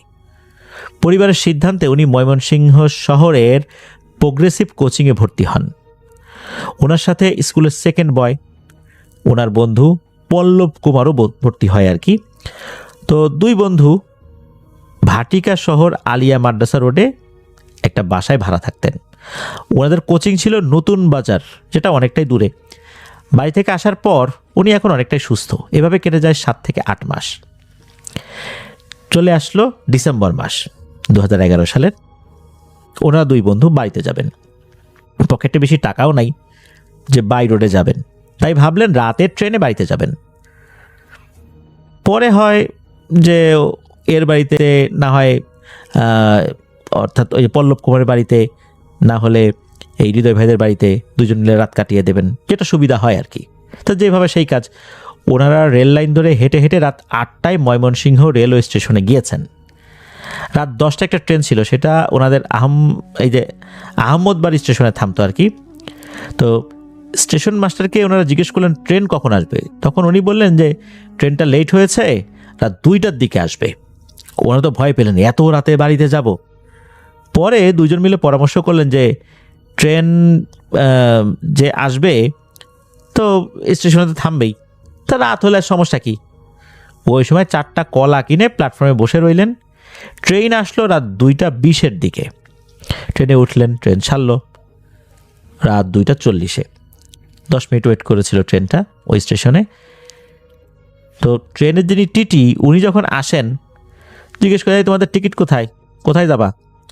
তখন ওনারা বললেন যে আমরা আহমদবাড়ি স্টেশনে যাব, আমরা স্টুডেন্ট তাই টিকিট কাটিনি। এ কথা শুনে ওই টিটি বললেন আরে বাপুরে, এই ট্রেন তো আহমদবাড়ি স্টেশনে থামে না, হয় আগের স্টেশন না হয় পরের স্টেশনে তোমাদেরকে নামতে হবে। এই কথা শোনার পর এই দুইজনই তো মনে মনে ভয় পাচ্ছেন, দেখে তো শীতের রাত, তার উপর এখন নামবোটা কোথায়, আগের স্টেশন না পরের স্টেশন। তখন সিদ্ধান্ত নিলেন আগের স্টেশন ফাতেমানগরে ওনারা নামবেন। ওনাদের সাথে কিন্তু ঘড়ি মোবাইল কিছুই ছিল না। নামার আগে টিটির কাছ থেকে জেনে নিলেন এখন রাত কি, মানে রাত কত হয়েছে। তখন টিটি জানান রাত 3:10 বাজে। স্টেশনে নামলেন, চারদিক নিস্তব্ধতা, কোনো মানুষ তো দূরের কথা, কোনো কুকুর বিড়াল কেউ দেখা যাচ্ছে না। ওখানে একটা বাজার রয়েছে, এটার নাম হচ্ছে কালীর বাজার। সেখান থেকে ওনাদের বাড়ি প্রায় 4 থেকে 5 কিলোমিটারের মতো পথ। এত পথ হাঁটতে হবে ভাবতেই গা ছমছম করে উঠছে। স্টেশন থেকে ওনাদের বাড়ি যাওয়ার মাঝে একটা মোড় পড়ে, তার নাম হচ্ছে বারুইগাঁও। বারুইগাঁও পর্যন্ত রাস্তাটা এমন যে ডান পাশে রেল লাইন, মাঝে রাস্তা, বাম পাশে ব্রহ্মপুত্র নদ। তো বন্ধু পল্লব কুমার সে বলল, বাজার একটা মন্দির আছে তো রাস্তার পাশেই তো, আমি যেহেতু হিন্দু ওদিক দিয়ে যাওয়ার সময় মন্দির একটু প্রণাম করে যাব, এরপর হাঁটা ধরবো। উনি বললেন ঠিক আছে করিস। তো মেইন রোড দিয়েই তো ওনারা যাবেন, মন্দির পর্যন্ত রেল লাইন দিয়ে হাঁটবেন, মন্দির পার হয়ে পরে মেইন রোডে উঠবেন আর কি। কারণ রেল লাইন দিয়ে পুরোটা পথ যাওয়া যাবে না, এই পথে বিভিন্ন ধরনের সমস্যা রয়েছে, ভয়ঙ্কর এবং বিপজ্জনকও বটে। রেল লাইন দিয়ে একটু হেঁটে মন্দির পার হয়ে ওনারা মেইন রোডে উঠলেন। তখন চারদিকে অন্ধকারে ছেয়ে গেছে, চারদিকে কুয়াশায় আচ্ছন্ন হয়ে গেছে, দূর দূরান্ত থেকে শিয়ালের ডাকও শোনা যাচ্ছে। দুই বন্ধু একে অপরের হাত ধরে হাঁটা শুরু করলেন। একটু এগোতেই মনে হলো রেল লাইনে কে যেন পাথর নিক্ষেপ করছে। কেউ যদি রেল লাইনের স্লিপার বা রেলের যে লাইনটা মানে মেইন লোহা যেটা, এটার উপরে যদি কেউ পাথর নিক্ষেপ করে এক ধরনের শব্দ হয়, কিন্তু ওই রকম শব্দ হচ্ছে পেছন দিক থেকে। পেছন দিকে ঘুরে তাকানোর সাহস আর হলো না, ভয়ে ওনাদের শরীরটা জমে যাচ্ছিল। প্রচণ্ড ভয়ে একে অপরকে ধরে এই হৃদয় ভাই তো আল্লাহর নাম ডাকা শুরু করলেন, আর পল্লব কুমার সে তো তার ধর্মের মন্ত্রগুলো বলতে শুরু করলো। ওনারা তো হাঁটছেন ভয়ে ভয়ে। কিছুদূর যেতে ওনারা খেয়াল করলেন যে নদীতে, এই যে পাশে তো ব্রহ্মপুত্র নদী, মনে হচ্ছে কে যেন সাঁতার কাটছে। এদিকে আবার পেছনে হঠাৎ করে আবার ওই অনবরত ঢিল ছোড়ার শব্দ শুরু হয়ে গেল। এই ঠান্ডার মধ্যে নদীতে সাঁতার কাটে কে, আর রেল লাইনে ঢিল ছুটছে কে? পেছন দিকে তাকিয়ে কিন্তু দেখার সাহস হয় নাই, তবে নদীতে কেউ একজন সাঁতার কাটছে এইটা ওনারা দেখেছিলেন। ওনারা তো ওনাদের যে যার ধর্ম অনুসারে সৃষ্টিকর্তাকে ডাকছেন আর সামনে আগাচ্ছেন। এইভাবে কিছুক্ষণ হাঁটার পর দূর একটা লাইটের আলো ওনারা দেখতে পান। এটা দেখার পর শরীরের শক্তি যেন ওনারা একটু ফেরত পান, দৌড়ে ওই আলোর কাছে যান। আলোটা ছিল নদীর পাশে একটি বাড়ির বারান্দার লাইট। ওনাদের পায়ের শব্দ পেয়ে ঘরের ভেতর থেকে একজন বলা শুরু করলো, এই কে ওখানে রে? এই ডাক শুনে এই দুইজন ভাবলেন, যদি এই বাড়ির লোক চোর মনে করে আমাদেরকে, তাহলে তো আমাদের বিপদ, এখানে দাঁড়ানো যাবে না। এরপর ওনারা আবার ওখান থেকে দ্রুত হাঁটা শুরু করলেন। একটু সামনেই ছিল বারুইগাঁও মোড়। মোড়ে এসে দেখেন অনেকগুলো দোকান, তো দোকানের বাইরে তো লাইট চালানোই থাকে। ওনারা একটু স্বস্তির নিঃশ্বাস ফেললেন। শীতের রাতেও ওনারা ঘেমে একদম একাকার হয়ে গিয়েছিলেন। বন্ধু পল্লব কুমার সে দোকানের পাশে বসে, আর উনি তখন কি করলেন, পাশে একটা পুকুর ছিল, পুকুরে নেমে অজু করলেন। ওখানে একটা পাঞ্জেগানা মসজিদ ছিল, অর্থাৎ 5 ওয়াক্ত নামাজ সেখানে হতো, কিন্তু জুম্মার নামাজ হতো না, শুধু 5 ওয়াক্ত নামাজ পড়া হতো। তো চিন্তা করলেন যে ফজরের আজান তো দিয়ে দেবে, নামাজটা পড়ে তারপর রওনা দিই। এদিকে অনেকক্ষণ অপেক্ষা করলেন, কিন্তু আজান আর কেউ দেয় না। এদিকে ওনাদের হাতে ঘড়িও নাই, কয়টা বাজে বুঝতেও পারছেন না। আজান দিতে এখন অনেক সময় বাকি, আর তখন তো শীতকাল, আর শীতকালে কিন্তু ফজরের আজানটা দেরিতেই হয়, গরমকালে তাড়াতাড়ি হয়ে যায়। হঠাৎ করে ওনারা খেয়াল করেন একটা দোকান থেকে কে যেন বের হলো। তখন এই দুইজন কাছে গেলেন। এই দুইজনকে দেখে ওই লোক ভূত মনে করে তাড়াতাড়ি দোকানের ঝাঁপিটা বন্ধ করে দিয়েছেন। মনে করছেন যে এই দুইটা কি রে, এটা মনে হয় ভূত। ওনারা বাড়ি থেকে বলছেন যে ও ভাই, আমরা চোর ডাকাত না, আমরা এই সামনের এলাকার ছেলে, পরিচয় দিলেন আর কি। তো উনি ভেতর থেকে বলতেছেন যে আচ্ছা বুঝছি, তোমাদের পরিচয় বুঝছি, এখন বাইরেই অপেক্ষা করো, সকাল হলে যাইও, এই পথটা কিন্তু ভালো না, এখানে অনেকেই ভয় পায়, এই জন্য আমি তোমাদেরকে দেখে ভয় পেয়ে দোকানের মধ্যে ঢুকে গেছি। তখন এই দুইজন বললেন যে ও কাকা, আজান তো দিয়েই দেবে, তো আমরা সামনের দিকে আগাতে থাকি, আপনার দোকানে যদি একটা ম্যাচ থাকে তাহলে আমাদেরকে একটা ম্যাচ দেন। আমরা ধূমপান করি না, কিন্তু আগুনটা সাথে রাখা ভালো, যদি সামনে বিপদে টিপদে পড়ি এই জন্য। তো তখন ওই লোকটা একটা ম্যাচ দেয় তাদেরকে। ম্যাচ নিয়ে কিছু দূর যাওয়ার পর একটা জায়গার নাম পড়ে, সেই জায়গাটার নাম হচ্ছে জিলকি গোদারাঘাট। ওখানে আসতে হঠাৎ এমন একটা দৃশ্য ওনারা দেখেন যেটা ওনারা কল্পনাতেও আনতে পারেননি। ওনারা দেখেন একজন সাদা কাপড় পরা মহিলা গোদারাঘাট থেকে এসে ডিরেক্ট ওনাদের রাস্তার সামনে এসে দাঁড়ালো। ভয়ঙ্কর তার চেহারা, কি বিদঘুটে হাসি, যে কথা মনে হলে এখনও ভয়ে ওনাদের শরীরের লোম দাঁড়িয়ে যায়। এই মহিলা ওনাদের থেকে 10 থেকে 15 ফিট দূরে ছিল। এই মহিলা হাসছে, কিন্তু হাসির কোনো শব্দ হচ্ছে না, বিদঘুটে হাসি দিচ্ছে। এই দৃশ্য দেখে এই দুই বন্ধু যে যার মতো দোয়া কালাম পড়া শুরু করেছে। হৃদয় ভাই তো উনি দোয়া কালাম পড়ছেন, আর তার বন্ধু মন্ত্র পড়া শুরু করেছে। উনি পকেট থেকে ম্যাচটা বের করে ম্যাচের কাঠিতে ঘষা দিয়ে আগুন জ্বালিয়েছেন, হাতে ধরে রেখেছে। এখন ম্যাচের কাঠি তো বেশিক্ষণ ধরে রাখা যায় না, কয়েক সেকেন্ডের মধ্যেই তো এটার আগুন নিভে যায়, ক্ষয় হয়ে যায় এটার কাঠ, আর একটা ধরানো লাগে। তো উনি বারবার এই কাজ করছেন, তবে ভাবছেন এভাবে আর কতক্ষণ, এই রাতটা মনে হয় আর শেষ হবে না। তবুও বেঁচে থাকার আশায় ম্যাচে আগুন ধরিয়েই যাচ্ছেন, সমানে চেষ্টা করছেন এগিয়ে যাওয়ার জন্য। এদিকে ওনারাও আগান, ওই মহিলাটাও সামনের দিকে আগায়। 10 থেকে 15 ফুট দূরত্ব, কিন্তু এই দূরত্ব কমছেও না বাড়ছেও না, এভাবে কিন্তু আগাচ্ছেন। আর এখানে সবচেয়ে ভয়ঙ্কর যে ব্যাপারটা সেটা হচ্ছে, ওনারা দুজনে দেখতে পাচ্ছেন এই মহিলাটা একদম ছোট হয়ে যাচ্ছে, একটা ছোট পুতুলের আকৃতি ধারণ করছে, আবার অনেক লম্বা হয়ে যাচ্ছে, আবার স্বাভাবিক আকৃতি হচ্ছে, আবার একদম ছোট হয়ে যাচ্ছে, আবার স্বাভাবিক আকৃতি, আবার লম্বা, এরকম ধাপে ধাপে একবার লম্বা হয়, মাঝারি হয়, ছোট হয়, আবার ছোট থেকে মাঝারি হয়, আবার লম্বা হয়, এভাবে হচ্ছে। এই মহিলাটা কি করে, একবার মনে হচ্ছে 2 পা পেছায়, আবার 3 পা সামনে আগায়, 2 পা পেছায়, আবার 3 পা সামনে আগায়, এরকম করছে, কিন্তু দূরত্ব কমছে না। মাঝে মাঝে মনে হচ্ছে যে এই মহিলার মাথাটা একবার বড় হয়, ছোট হয়, মানে এক এক সময় এক এক ধরনের সমস্যা। ওই মহিলাটা শুরুতে কিন্তু যখন তার চেহারাটা দেখিয়েছিল, তখন দেখা গিয়েছিল এই মহিলাটার চেহারায় একদম এমন একটা ভাব, মনে হচ্ছে এর শরীরে কোনো রক্তই নাই। শরীরে রক্ত না থাকলে যেভাবে একদম স্কিনটা সাদা সাদা হয়ে যায়, ওই রকম ছিল। আর কিন্তু মনে হচ্ছে শরীরে রক্ত না থাকলেও শরীরের সমস্ত রক্ত জমা হয়েছে তার চোখ দুটিতে। চোখ দুটো ছিল ভয়ঙ্কর রকমের রক্তাক্ত, লাল টকটকে। পরে তো মহিলা ওই যে হাঁটা শুরু করেছে, তখন আর চেহারা বোঝা যাচ্ছে না, তবে মহিলা তাদেরকে ছাড়বে না এতটুকু বোঝা যাচ্ছে। এদিকে ম্যাচের কাঠি আর কয়টাই থাকে, বুঝতে পারলেন ম্যাচের কাঠিও এখন শেষ দিকে চলে এসেছে। এবার হয় কি, ওই মহিলাটা হঠাৎ করে একটা সাইডে চলে যায়, রাস্তা থেকে একটা সাইডে যখন চলে যায়, তখন ওনারা দুইজন আবার দ্রুত এক দৌড় দিয়ে ওই মহিলাটাকে ক্রস করে আরও এগিয়ে যান। ওনারা কিন্তু এতক্ষণ ওই মহিলাটাকে কোনোভাবে ক্রস করতে পারছিলেন না। ক্রস করার পর সাহস করে ওনারা দুজন পিছন দিকে তাকিয়েছেন, আল্লাহর রহমতে তখন দেখেন ওই মহিলাটা আর পেছনে নেই।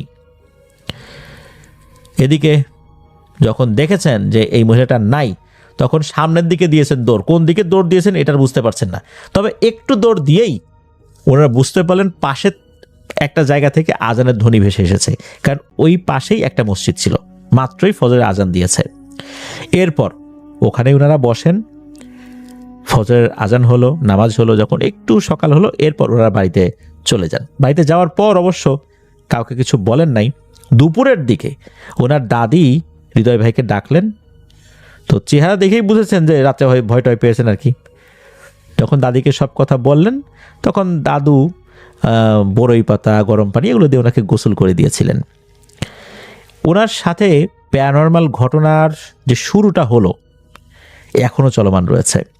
অনেক ধরনের সমস্যা উনি ফেস করছেন, অনেক হুজুর কবিরাজ দেখানো হয়েছে, কোনো লাভ হয়নি। এখনও সমস্যা চলছেই, এক এক সময় এক এক ধরনের সমস্যা এসে ওনার সামনে হাজির হয়। এই সমস্যাগুলোতে যারা পড়েন তারাই বুঝতে পারেন এগুলো কতটা ভয়ঙ্কর আর কতটা যন্ত্রণাদায়ক। যাদের সাথে এই সমস্যা শুরু হয় তারা জানেন যে কি নরক যন্ত্রণা ভোগ করতে হয়। আমরা কেউ চাই না কারোর সাথে এই ধরনের সমস্যা চলতে থাক বা শুরু হোক। আল্লাহ আমাদেরকে হেফাজত করুন। ল্যাপটপের স্ক্রিনটা হঠাৎ করেই রক্তবর্ণ হয়ে গেল। জুম কলটা আমি নিজে থেকে কাটতে যাচ্ছিলাম, কিন্তু মাউসের কার্সারটা পুরোপুরি লক হয়ে গেছে। স্পিকার থেকে একটা তীব্র কর্কশ ঘর শব্দের পর ওপাশে ক্যামেরা অন হলো। ওপাশে ব্যাকগ্রাউন্ডে খুটখুটে অন্ধকার, আর তার মাঝখানে চেয়ারে বসে আছে একটা অবয়ব। তার পরনে হুবহু আমার মতো ছাই রঙের টি শার্ট। আমি স্ক্রিনের দিকে আরও একটু ঝুঁকতেই আমার কলেজাটা শুকিয়ে গেল। আমি দেখলাম ল্যাপটপের ওপাশে চেয়ারে যে বসে আছে সে অন্য কেউ নয়, সে হুবহু আমি নিজেই। কিন্তু স্ক্রিনের ভেতরের আমার সেই রূপটার চোখ দুটো কেউ যেন উপড়ে নিয়েছে, যেখান থেকে কালো রক্ত গড়িয়ে পড়ছে। ঠিক তখনই স্ক্রিনের ভেতরের সেই আমিটা একটা বীভৎস পৈশাচিক হাসি হাসলো, আর নিজের হাতটা স্ক্রিন ভেদ করে বাস্তবে আমার ঘরের ভেতরে বাড়িয়ে দিল। একটা বরফ শীতল হিম হাত আমার গলাটা খপ করে চেপে ধরল, আর ল্যাপটপের স্পিকার থেকে আমার নিজের গলাতেই কেউ একজন ফিসফিস করে ভেসে উঠল এবং বলল, তুই তো স্ক্রিনের ওপাশেই ভালো ছিলি, এবার এই অন্ধকারের ভেতরে চলে আয়। এই ঘটনা 2023 সালের মে মাসের। আমার নাম আরিয়ান। আমি ঢাকার মিরপুর এলাকায় একটা ফ্ল্যাটে একাই থাকতাম এবং আমি ঘরে বসেই ফ্রিল্যান্সিংয়ের কাজ করতাম। রাত জেগে কাজ করাটা আমার দীর্ঘদিনের স্বভাব ছিল, তাই রাত বিরাতের নির্জনতা আমাকে কখনো খুব একটা ভয় ধরাতে পারেনি। কিন্তু সে রাতের ঘটনা আমার ভেতরের সব সাহস এক নিমিষে গড়িয়ে দিয়েছিল। সেদিন রাত তখন আনুমানিক 3:10। বাইরে ঝুম বৃষ্টি হচ্ছিল, আর ঝড়ের তোড়ে জানালার কাঁচগুলো খড়খড় করে কাঁপছিল। আমি তখন ল্যাপটপে কোডিংয়ের কাজ শেষ করে ঘুমানোর প্রস্তুতি নিচ্ছিলাম। ঠিক তখনই আমার ল্যাপটপের স্ক্রিনে একটা নোটিফিকেশন ভেসে উঠল। একটা আননোন আইডি থেকে জুম অ্যাপে অনবরত ভিডিও কল আসছে। এই শেষ রাতে কে কল দিতে পারে ভেবে আমি একটু অবাক হলাম। কোনো ক্লায়েন্ট হতে পারে এমনটা ভেবে আমি কলটা রিসিভ করলাম। কলটা কানেক্ট হতেই ল্যাপটপের স্ক্রিনটা পুরো লাল হয়ে গেল। ঘরের তাপমাত্রা আচমকায় মাইনাসে নেমে গেল। আমার মুখ দিয়ে কুয়াশার মতো গরম বাতাস বের হতে লাগলো। আমি তৎক্ষণাৎ কলটা কেটে দেওয়ার জন্য মাউস নাড়ালাম, কিন্তু ল্যাপটপ রীতিমতো পুরোপুরি হ্যাং হয়ে গেছে। ঠিক তখনই স্ক্রিনের ওপাশের অন্ধকার ফুঁড়ে একটা চেহারা সামনে গিয়ে এলো। বাথলাইটের আবছা আলোয় আমি যা দেখলাম, ভয়ের এক চরম ধাক্কায় আমার পা দুটো মেঝের সাথে জ্যাম হয়ে গেল। স্ক্রিনের ওপাশে যে বসে আছে সে হুবহু আমি নিজে। আমার চুল, আমার হাত, আমার গলা, আমার গায়ের চামড়া, এমনকি আমার বুকের ডান পাশে ছুটিল তিলটা হুবহু এক। কিন্তু তার চোখ দুটো ছিল সম্পূর্ণ উপড়ানো, দুটো অন্ধকার গভীর গর্ত, আর তার মুখটা এক অবর্ণীয় হিংস্র হাসিতে কানের লতি পর্যন্ত চেরা ছিল। আমি নিজেই নিজের অবয়বকে ওভার স্ক্রিনে দেখতে পেয়ে পাগল হওয়ার মতো অবস্থায় পৌঁছে গেলাম। আমি চিৎকার করতে চাইলাম, কিন্তু আমার গলা দিয়ে কোনো আওয়াজই বের হলো না। সবচেয়ে ভয়ানক ব্যাপার হলো, ল্যাপটপের স্পিকার থেকে তখন আমার নিজের কণ্ঠস্বরেই একদম হুবহু ফিসফিসানি শোনা গেল, যা বলল, ভেতরে আসতে দিবি আরিয়ান? এই শরীরটা আমারই। তুই তো অনেক দিন জ্যান্ত থাকলি, এবার আমার পালা। এই কথাটা শেষ হতেই ল্যাপটপের 3D স্ক্রিনটা যেন তরল হয়ে গেল এবং সেই উপরানো চোখের আমিটা স্ক্রিন ভেদ করে বাস্তবেই আমার ঘরের ভেতরের নিজের একটা লোমশ কালো হাত বাড়িয়ে দিল। তার বরফ শীতল একটা হাত যখন আমার গলাটা শক্ত করে চেপে ধরল, আমি অক্সিজেনের অভাবে ছটফট করতে লাগলাম এবং আমি যখন বুঝতে পারলাম যে হয়তো এখনই আমার শেষ নিঃশ্বাস চলে আসবে, আমি আতঙ্কের শেষ সীমায় পৌঁছে আমার সমস্ত চোখ মন মানসিকতা এক করে আমি আয়াতুল কুরসি পড়া শুরু করলাম।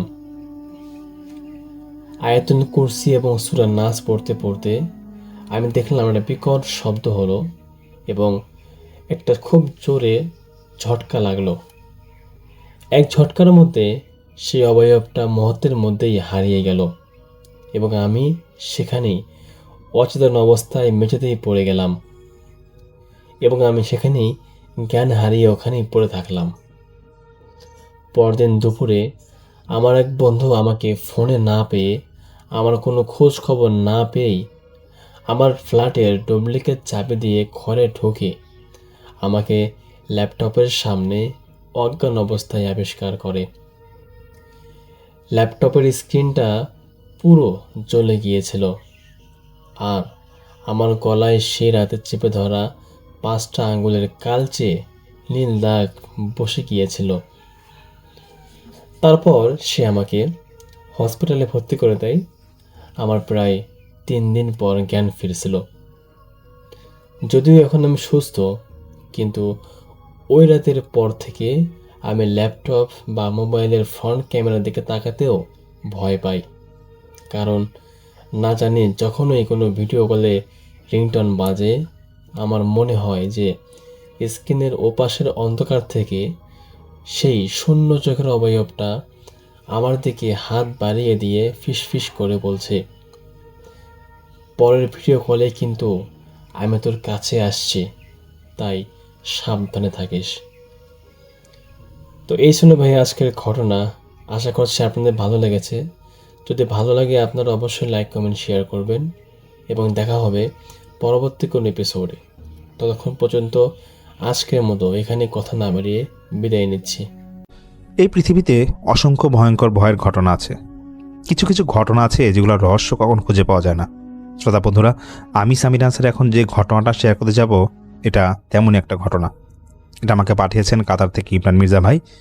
তিনি এই ঘটনাটা ওনাদের টিমেরই সদস্য ইরফান ভাইয়ের কাজিনের কাছ থেকে সংগ্রহ করেন। সেই কাজিনের নাম হচ্ছে সামাইরা। তো সামাইরা আপু উনি বর্তমানে চট্টগ্রাম থাকেন। বেশ কয়েক বছর আগে এইচএসসি পরীক্ষার পর ভার্সিটিতে ভর্তি হবেন দেখে তিনি একটা কোচিং সেন্টারে ভর্তি হন। তো সেই কোচিং সেন্টারে ওনার একটা বান্ধবী ছিল ফারিয়া। সেই ফারিয়ার রিলেটিভের সাথে আসলে ঘটনাটা ঘটে। তো কোনো একদিন ওনারা বন্ধুবান্ধবরা মিলে ঠিক করে যে চট্টগ্রামের সিআরবি চত্বরে আড্ডা দিবেন। তো সেখানে ওনাদের আড্ডার টপিকটা ছিল হন্টেড ঘটনা নিয়ে আলোচনা। তো ফারিয়া আপু কথা প্রসঙ্গে বলে যে ওনার আপন চাচার সাথে একটা ঘটনা ঘটে অনেক বছর আগে, যখন ফারিয়া আপু ছোট ছিল। তখন ফারিয়া আপুর বয়স হবে 3 কি 4 বছর। সিরাজগঞ্জে ওনারা শহরেই থাকতো। তো ফ্যামিলির অবস্থা তখন ওনাদের খুব একটা ভালো ছিল না, এক কথায় দিন এনে দিন খাওয়ার মতো অবস্থা। তো ওনার যে চাচা ছিল সেই চাচার নাম ছিল শিকদার। তিনি তখন রিক্সা চালাতো আর ওনার বয়সটা ছিল 35 কি 36 বছর। তো রিক্সা চালানোর পাশাপাশি গ্রামে ওনার বেশ সুনাম ছিল, কারণ তিনি মানুষের নানাভাবে সাহায্য সহযোগিতা করে থাকতেন। আর ওনার রিক্সা চালানোর সময়টা ছিল বিকেলের পর এবং রাত পর্যন্ত তিনি রিক্সা চালাতো। সেই শিকদার চাচা উনি সন্ধ্যার পর বেশিরভাগ সময় যে সিরাজগঞ্জে যে বাস স্ট্যান্ডটা ছিল সেখানে যাত্রীদের আনা নেওয়া করতো। কোনো এক রাতে 9টা কি 9:30 বাজবে, বাস স্ট্যান্ডে সর্বশেষ বাসটা আসে এবং একের পর এক প্যাসেঞ্জার নেমে যাচ্ছিল। কিন্তু শিকদার চাচা তিনি তার গাড়িতে একটা প্যাসেঞ্জারও তুলতে পারছিল না। সর্বশেষ যে লোকটা বাস থেকে নামে তাকে দেখে শিকদার চাচা কিছুটা অবাক হয়ে যায়। সেই লোকটা 5 ফুট 8 কি 9 ইঞ্চির মতো হবে, সাদা একটা জুব্বা পরা ছিল, মাথায় ছিল একটা পাগড়ি। শিকদার চাচা ভাবে হয়তো কোনো মসজিদের ইমাম হবে তিনি। তবুও একটু অচেনা লাগছিল লোকটাকে, কারণ ইমাম হলেও এই এলাকায় কখনো তিনি তাকে দেখেননি। তো শিকদার চাচা সেই লোকটাকে যখন জিজ্ঞেস করতে যাবে কোথায় যাবেন, লোকটা তার আগেই বলে উঠে শিকদার চাচাকে যে আচ্ছা, এখানে বড় কবরস্থান আছে নাকি, নিয়ে চলুন তো আমাকে। এটা বলা মাত্রই তিনি রিক্সায় উঠে পড়েন। শিকদার চাচাও তিনি রিক্সা চালানো শুরু করে, কিন্তু শীতকালের মাঝেও ওনার কেন জানি একটু গরম গরম লাগছিল শরীরটা। উনি তখন লোকটাকে সেই বড় কবরস্থানের সামনে নিয়ে যায় এবং নামানোর পরে তারপর তিনি যখন সেখান থেকে ব্যাক করবে, তুমি ভাবে যে কিছুক্ষণ একটু দাঁড়ায় দেখি কোনো প্যাসেঞ্জার পাই কিনা। আশেপাশে বেশ নীরব ছিল। তো সেই কবরস্থানের গেট থেকে কবরস্থানের ভিতরে যেতে লাগবে প্রায় 5 মিনিট সময় লাগে। শিকদার চাচার লোকটা দিকে খেয়াল করছে, দেখছে যে খুব তাড়াহুড়া করে লোকটা কবরের ভিতরের দিকে ঢুকে যাচ্ছে। তো একটা জিনিস ওনার বেশ খটকা লাগে। সে চাচা ভাবে যে আচ্ছা, লোকটাকে যখন আমি আনলাম রিক্সাটাকে এত ভারী ভারী রাখছিল কেন, এবং রাস্তায় নাকি কয়েকটা মোড়ে বেশ কুকুর চিলাচিলি করছিল। তো এগুলো যখন শিকদার চাচা ভাবছে, উনি ভাবে যে আচ্ছা, যেটা হওয়ার হয়েছে, এখান থেকে আমি এসে পড়ি, প্যাসেঞ্জার মনটা পাবো না। হঠাৎ তিনি একটা বাচ্চার কান্নার আওয়াজ পায়। সেই কান্নার আওয়াজটা আসছিল কবরস্থানের ভিতরের এরিয়া থেকে। তিনি কিছুটা ভয় পায়, পরে আবার ভাবে আচ্ছা, এমনও তো হতে পারে কেউ বাচ্চা ভুলে রেখে গেছে এখানে। তখন তিনি যখন ভিতরে দেখতে যাবে, দেখছে সেই লোকটা আবার ফেরত আসছে। এবার তার মাথায় কোনো পাগড়ি নাই এবং খুব তাড়াহুড়া করে ফেরত এসেই সেই চাচার রিক্সা আবার উঠে পড়ে এবং সে চাচাকে বলতেছে তাড়াতাড়ি এখান থেকে বের হয়ে যান। তো সেই চাচা উনি রিক্সা চালানো আবার শুরু করে, কিন্তু তিনি নিজে থেকে লোকটাকে জিজ্ঞেস করতেছেন যে কোথায় যাওয়া লাগবে। যখন জিজ্ঞেস করতে যাবে, সেই লোকটা বলে ওঠে, আপনি আপনার মতো চালাতে থাকেন, কোথায় থামতে হবে আমি আপনাকে বলে দিব, শুধু সোজা রাস্তা যেতে থাকবেন আর পিছে তাকাবেন না, কোনো আওয়াজ হলেও পিছে তাকাবেন না। শিকদার চাচা তিনি আবার রিক্সা চালানো শুরু করে। এরকম 15-20 মিনিট চালানোর পর শিকদার চাচা ভাবে যে আসলে লোকটাকে তো জিজ্ঞেস করা দরকার। তিনি এমন সময় ঠিক একটা বাচ্চার কান্নার আওয়াজ আবার পান, কিন্তু এবার যে বাচ্চার কান্নার আওয়াজ, এটা একটা নবজাতক বাচ্চার কান্নার আওয়াজের মতো লাগছিল। শিকদার চাচা যখন পিছে তাকাতে যাবেন আসলে কি হচ্ছে বা আওয়াজটা কোত্থেকে আসছে, তিনি দেখেন পিছে তাকিয়ে লোকটার চোখ সম্পূর্ণ লাল এবং মুখে লাল লাল রক্তের ছোপ। তিনি এটা দেখে বেশ ঘাবড়িয়ে যান এবং সঙ্গে সঙ্গে দেখেন লোকটার হাতে একটা নবজাতকের বাচ্চার লাশ কাফনের কাপড় দিয়ে মোড়ানো। লোকটা বিদঘুটেভাবে হাসছিল। শিকদার চাচা ওনার রিক্সার ব্যালেন্স হারিয়ে তিনি রিক্সা থেকে পড়ে যায়। তারপর কি হয়েছিল ওনার মনে নেই। ওনার যখন সেন্স আসে, তিনি তখন দেখে যে হসপিটালে তিনি আছেন এবং তিনি আর কথা বলতে পারছেন না। কয়েকদিন হসপিটালে থাকা হয়, কিন্তু ডাক্তার যারা ছিল তারা কিছুই বলতে পারে না যে তার কী সমস্যা হয়েছে। বাসায় নিয়ে আসা হয়। উনি কথা বলতে পারছিল না, কিন্তু বাকি সব কাজ তিনি করতে পারত। আস্তে আস্তে ওনার শারীরিকভাবে শরীরটা ভেঙে পড়েছিল। হঠাৎ কয়েকদিন যাওয়ার পর একটা জিনিস লক্ষ্য করা যায় যে শিকদার চাচা প্রায় রাতেই 12টা-1টার দিকে ঘুম থেকে উঠে যেত চিৎকার দিয়ে, কিন্তু কিছুই বলতে পারতো না। এভাবে কয়েকদিন যাওয়ার পরে কবিরাজ দেখানো হয়, কিন্তু কোনো লাভ হয় না। প্রায় 15 থেকে 20 দিন পর শিকদার চাচা কোনো এক রাতে চিৎকার দিয়ে ঘুম থেকে উঠে এবং উঠেই বলতেছে যে আজকে আমি সব বলে দিব, আমি বাঁচি বা মরি সব বলে দিব। ওনার স্ত্রী পাশে ছিল এবং স্ত্রী পাশে ঘুম থেকে উঠে বলতেছে যে তুমি কথা বলতে পারতেছো, কী হয়েছিল তোমার বলো তো। তখন শিকদার চাচা সম্পূর্ণ ঘটনা বলে, সেই বাস স্ট্যান্ড থেকে কবরস্থান যাওয়া পর্যন্ত বা সেখান থেকে বের হওয়া পর্যন্ত সব কিছু বলে। তখন শিকদার চাচা কাঁদতে কাঁদতে বলতেছে, এই যে আমি কয়েক রাত ধরে চিৎকার করতেছি, ওই লোকটাকে আমি স্বপ্ন দেখতাম। সেই লোকটা স্বপ্নের মধ্যে এসে বলতো, তুই যদি সেই রাতের কথা কাউকে বলে দিস তাহলে তুই সেই রাতেই মারা যাবি, যে রাতে তুই ঘটনাগুলো বলবি আরেকজনকে। শিকদার চাচা ভাবতেছে যে আমি আসলে কী করলাম এটা তোমাকে বললাম, আমি কি এখন বেঁচে থাকবো? ওনার স্ত্রী বলতেছে, দেখো এটা মনের ভুল হতে পারে, হয়তো তুমি খারাপ কিছু দেখছো, কিন্তু এগুলো তোমার মনের ভুল, কোনো সমস্যা তোমার হবে না। ঠিকই সেই রাতে ফজরে ঠিক আগ মুহূর্তে শিকদার চাচা মারা যায়। সে ফারিয়া আপু তিনি বলে যে আজ পর্যন্ত জানা যায়নি বা বোঝা যায়নি আসলে কি ঘটনাটা ঘটেছিল, এটা কি আসলে বাস্তব ছিল না অন্য কিছু ছিল। এটা একটা রহস্যই থেকে যায়। এটা ছিল আজকের এপিসোডে আমার প্রথম ঘটনা। তো আমি এখন আরেকটা ঘটনায় চলে যাব। এই ঘটনাটা আমাকে পাঠিয়েছেন জুবায়ের মাহমুদ ভাই। তো এই ঘটনাটাও আগের ঘটনার মতো সিরাজগঞ্জের ঘটনা। এটা 2017 সালের ঘটনা। তো জুবায়ের মাহমুদ ভাইয়ের আপন খালার সাথে ঘটনাটা ঘটে। ওনার খালার নাম ছিল আয়েশা। এই আয়েশা খালা তিনি 2017 সালে বিয়ে করেন। সিরাজগঞ্জ এই শহরেই তার বিয়ে হয়। তো বিয়ার প্রথম রাতে তিনি যখন শ্বশুর বাড়ি যায়, রাতে 3টা কি 3:30টার দিকে ওনার কোনো একটা কারণে ওয়াশরুমে যেতে হবে। তো উনি যেই ঘরে ছিল, ঘর থেকে বের হয়ে উঠানের সামনে ছিল ওয়াশরুমটা। তিনি একাই ওয়াশরুমে যাচ্ছিল। কেন জানি ওনার মনে হচ্ছিল যে ওয়াশরুমের পাশে যে গাছটা আছে, সেই গাছের ঠিক উপরে একটা আগুনের দলার মতো কিছু একটা আছে। উনি তা মনে করে যেটা চোখের ভুল হবে। উনি তখন ওয়াশরুমে যায়। ওয়াশরুমের কাজ শেষ করে তুমি যখন আবার রুমের দিকে আসতে যাবে, তিনি আবার দেখছে পিছে তাকিয়ে যে আগুনের দলা যেটা ছিল সেটা উপর থেকে নিচে নামছে। আশা খালা তখন তিনটা দেখে বেশ ভয় পেয়ে যান এবং তিনি তার রুমে এসে পড়েন। রুমে এসে ওনার হাজব্যান্ডকে বলে যে আমি এরকম একটা কিছু দেখেছি, তুমি একটু বের হবা। সে আশা খালা হাজব্যান্ড বলতেছে, দেখো কিছু মনে করো না, তোমাকে তো হয়তো বলা হয় নাই, আমাদের বাসায় এরকম জিনদের আনাগোনা আছে, এরকম অনেক সময় অনেক কিছু দেখা যায় রাতে, তো এগুলো ভয় পাবা না, ওরা কোনো ক্ষতি করে না। আর এরকম মানে সান্ত্বনা দেয় আর বলছে যে কাজ করো, সকালে এটা আম্মাকে বলবো, আমাদের বাসায় একটা কবিরাজ আসে, সেই কবিরাজ এটা সমস্যার সমাধান করে দেয়। যদি কবিরাজ তোমাকে ঝাড়ফুঁক দিয়ে দেয়, তুমি এগুলো আর কখনো কিছু দেখবা না। পরের দিন সকালে আশা খালার সেই শ্বশুর শাশুড়িকে জানানো হয়। তো ওনার শ্বশুর এগুলো আসলে খুব একটা পাত্তা দেয় না, কারণ সেই শ্বশুর ছিল মসজিদের ইমাম। আর আশা খালার যে শাশুড়ি ছিল তিনি বলে যে আচ্ছা ঠিক আছে, মাত্র তো বিয়ে হলো, 3-4 দিন যাক, তখন আমি তোমাকে কবিরাজের কাছে নিয়ে যাব, সেই কবিরাজ তোমাকে ঝাড়ফুঁক দিয়ে দিবে, কোনো একটা সমস্যা হবে না। তারপর সেই কবিরাজের কাছে যাওয়া হয়। কবিরাজ ঝাড়ফুঁক দেওয়ার পর 5-6 মাস কেটে যায়, আশা খালার খুব একটা সমস্যা হয় না। তো 5-6 মাস যাওয়ার পর কোনো একদিন দুপুরে আশা খালা ওনার উঠানের পাশে রান্নাঘরে রান্না করছিল।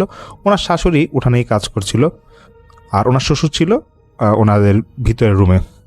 সেই মুহূর্তে আয়শা খালার চাচা শ্বশুর বাসায় আসে। তো চাচা শ্বশুর এসে সেই শ্বশুরের সাথে তিনি কথাবার্তা বলতে থাকে জমি জমা নিয়ে। একটা পর্যায়ে ওনাদের মধ্যে কথা কাটাকাটি হয়।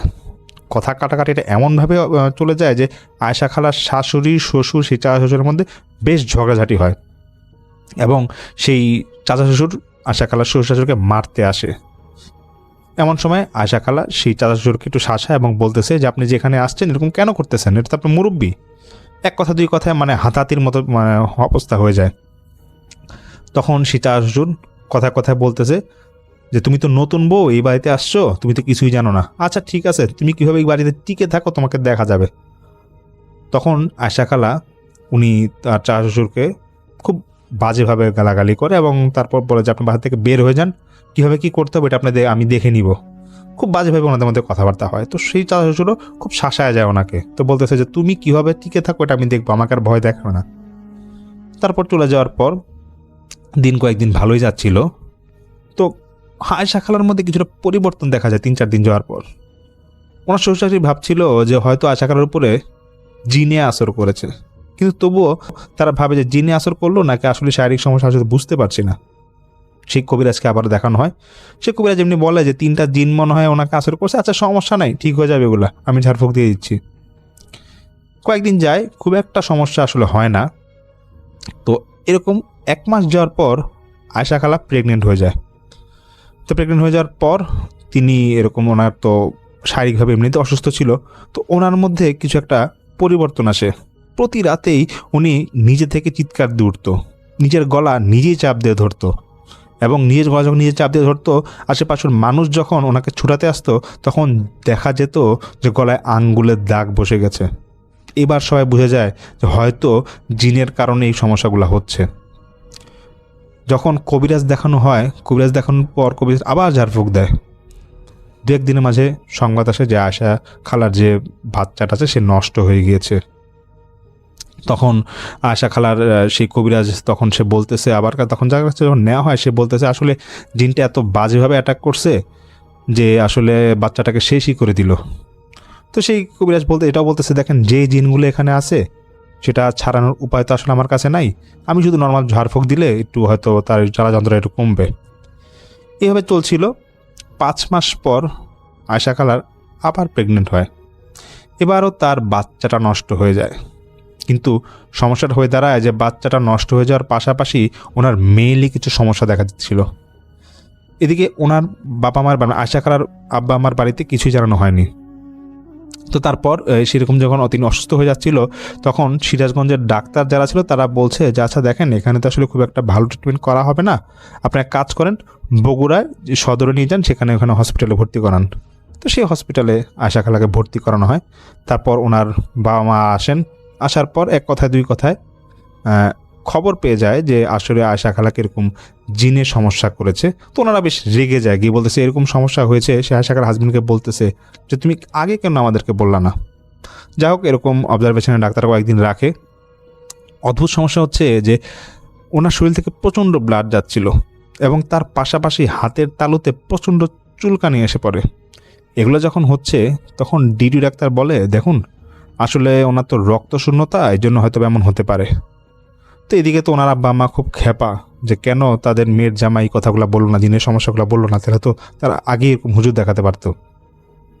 তো কোনো এক রাতে হসপিটালে থাকা অবস্থায় রাত 10টার দিকে আয়শা খালার সাথে একটা নরকীয় ঘটনা ঘটে। তিনি দেখছেন যে তার শরীরটা কেমন যেন নিস্তেজ হয়ে যাচ্ছিল।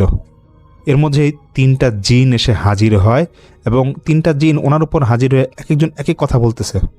এবং একটা জিন ছিল, সে খুব বাজেভাবে বলতেছে যে তোর 2টা সন্তানকে তো শেষ করছি, এবার তোকেও শেষ করে ফেলবো, তুই বেশি দিন টিকবি না। এটা বলা মাত্রই প্রচণ্ড হাসা শুরু করে এবং নিজের মাথা আয়শা খালা নিজেই দেয়ালে বাড়ি দিচ্ছিল।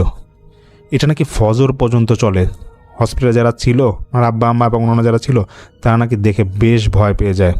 কোনো রকম রাতটা পার হওয়ার পর পরের দিন সকালে আয়শা খালার আব্বা আম্মা ওনারা ঠিক করে যে হুজুর নিয়ে আসবে। তো এরকম ওনারা সেই হসপিটালেই 2জন হুজুর নিয়ে আসে। এদের মধ্যে একজন হুজুর সে বলে যে হ্যাঁ এটা তো কোনো সমস্যা না, এটা একটা সমাধান হয়তো বা করা যাবে।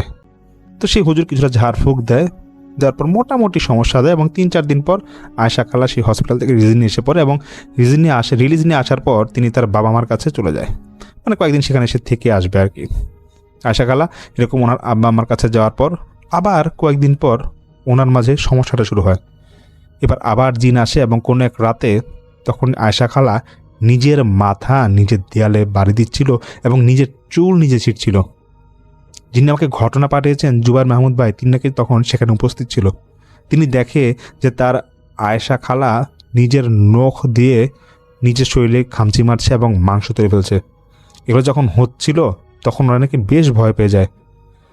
এবার ওনারা দেখে যে জিনগুলা আয়শা খালাকে খুব অত্যাচার করতে থাকে এবং একটার পর একটা 3টা জিন ছিল, একটার পর একটা নাকি কথা বলছিল বিভিন্ন কণ্ঠে এবং শুধু একটা কথাই বলছিল যে আয়শা খালাকে নাকি মেরেই ফেলবে। এগুলো যখন হচ্ছিল তখন ঘরের সবাই বেশ ভয় পেয়ে যায়। হঠাৎ করে 3টা জিন নাকি উধাও হয়ে যায় এবং আয়শা খালা তখন চিৎকার দিয়ে বলে যে আল্লাহ ছাড়া আমাকে আর কেউ বাঁচাতে পারবে না। এগুলো নাকি একটার পর একটা চিৎকার দিয়ে থাকে। আবার জিনগুলো আসে, আসার পর আয়শা খালার নিজের গলা নিজে চিপ দিয়ে ধরে রাখছিল। যখন ওনার গলা থেকে হাতগুলো ছাড়ানো হয় তিনি তখন মেঝের মধ্যে গড়াগড়ি করা শুরু করে এবং ওনার শরীরে দেখে মনে হচ্ছিল যে ওনাকে কেউ চাবুক দিয়ে পিটিয়েছে। একটার পর একটা যখন সমস্যা হচ্ছে তখন তিনি কেন জানি কালচে হয়ে যাচ্ছিল এবং মনে হচ্ছিল যে ওনার শ্বাস নেওয়াটা খুব সমস্যা হয়ে যাচ্ছে। এমন সময় ওনার যে আশা খালার যে মা ছিল তিনি তখন সেই হুজুরকে ফোন দেয়, যে হুজুরটা বলেছিল যে সমাধান করা যাবে। তো সেই হুজুর শুধু এতটুকুই বলে যে কোনো রকম আপনার এরকম যে আছে রোগী আছে তাকে ধরে রাখেন, আমি আসছি এবং দেখবেন যে জিনটা যাতে না যায়, জিনটা থাকুক এবং ওর সাথে একটু কথা বলার চেষ্টা করেন। তখন আশা খালার মা এবং ওনারা যারা ছিল জিনটার সাথে একটু কথা বলার চেষ্টা করে, কিন্তু আশা খালা করে সেই জিনটা অত্যাচার করেই যাচ্ছিল। হুজুর প্রায় আধা ঘন্টা পর আসে এবং আসার পর সেই হুজুর এসেই বলতেছে যে আপনারা একটা কাজ করেন, আশেপাশে যদি ডালিম গাছ পান, ডালিম গাছের একটা চিকন ডাল সেটা 1 কোপ দিয়ে কাটবেন এবং সোয়া 1 হাত কালো সুতা নিয়ে আসবেন। তারপর সেগুলো নিয়ে আসা হয়। তো নিয়ে আসার পর সেই হুজুর নাকি কোরআনের আয়াত পড়ছিল এবং একটা আয়াত পড়ার পর সেই কালো সুতাটা গিট মারছিল। গিট মারার পর সেই সুতাটা আয়শা খালার ডান হাতের কোণে আঙ্গুলের কাছে বেঁধে দেয় এবং উনি ডালিম গাছের ডালটা দিয়ে সুতাটার উপর বাড়ি মারছিল। একটা করে বাড়ি মারছে এবং বাড়ি মারার সাথে সাথে সেই জিনটা নাকি চিৎকার দিয়ে উঠছিল। এবং আশ্চর্যের বিষয় হচ্ছে বাড়ি মারার সাথে সাথে আয়শা খালার শরীরে যে দাগগুলো ছিল, একটা করে মানে যে জিনটা যে মেরেছিল একটা দাগ ছিল, শরীরে বিভিন্ন দাগ ছিল, সেই দাগগুলো নাকি আস্তে আস্তে উঠে যাচ্ছিল। একটা পর্যায়ে সেই হুজুর দেখছে যে জিনগুলো নাকি ক্লান্ত হয়ে গিয়েছিল। তখন সে হুজুর আয়শা খালার উপর ভরকা জিনগুলাকে বলতেছে যে তোরা বল কোথা থেকে এসেছিস, কিন্তু সে জিনগুলা কিছুই বলে না, তারা নাকি চিৎকার করে যাচ্ছিল। সে হুজুরে বলছে যে তোরা কতক্ষণ বোবাভাবে থাকবি দেখব।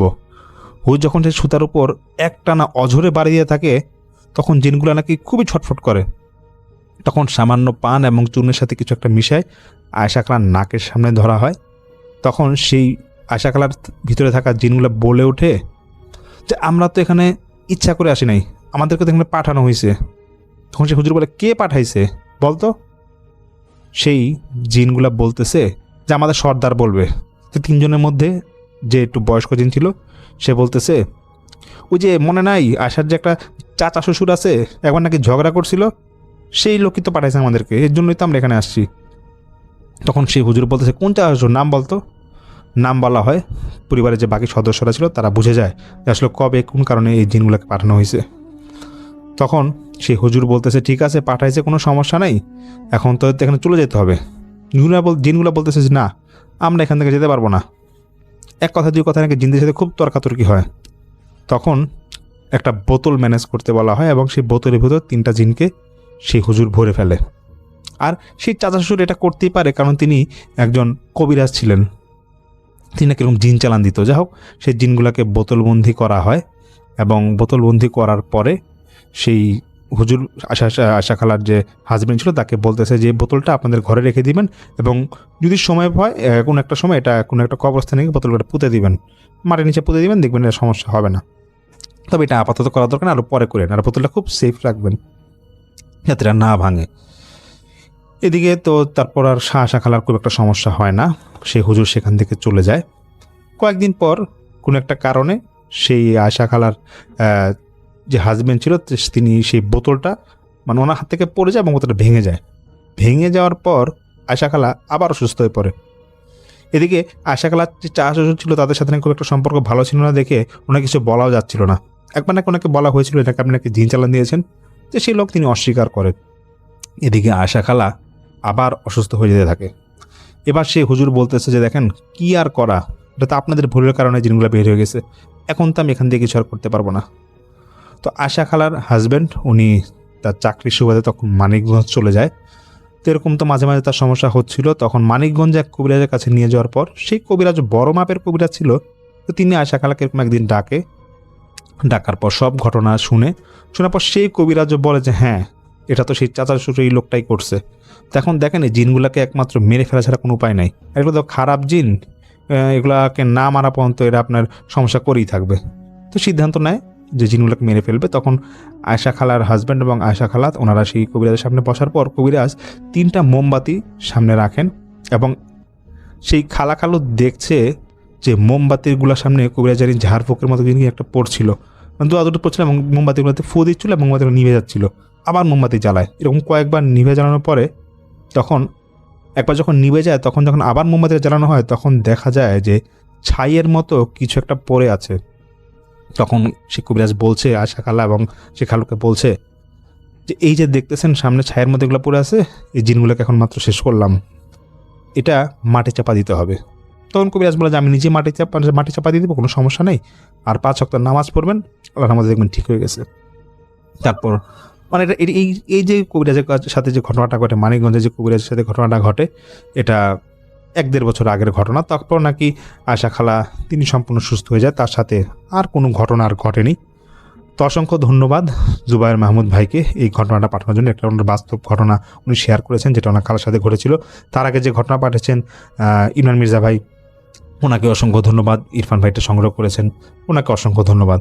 তো সামনে আমি আসি আরেকটা ঘটনা নিয়ে, সাথেই থাকবেন। চলে যাচ্ছি সাজিদ ভাইয়ের কাছে, তার ঘটনা শুনে আসবো।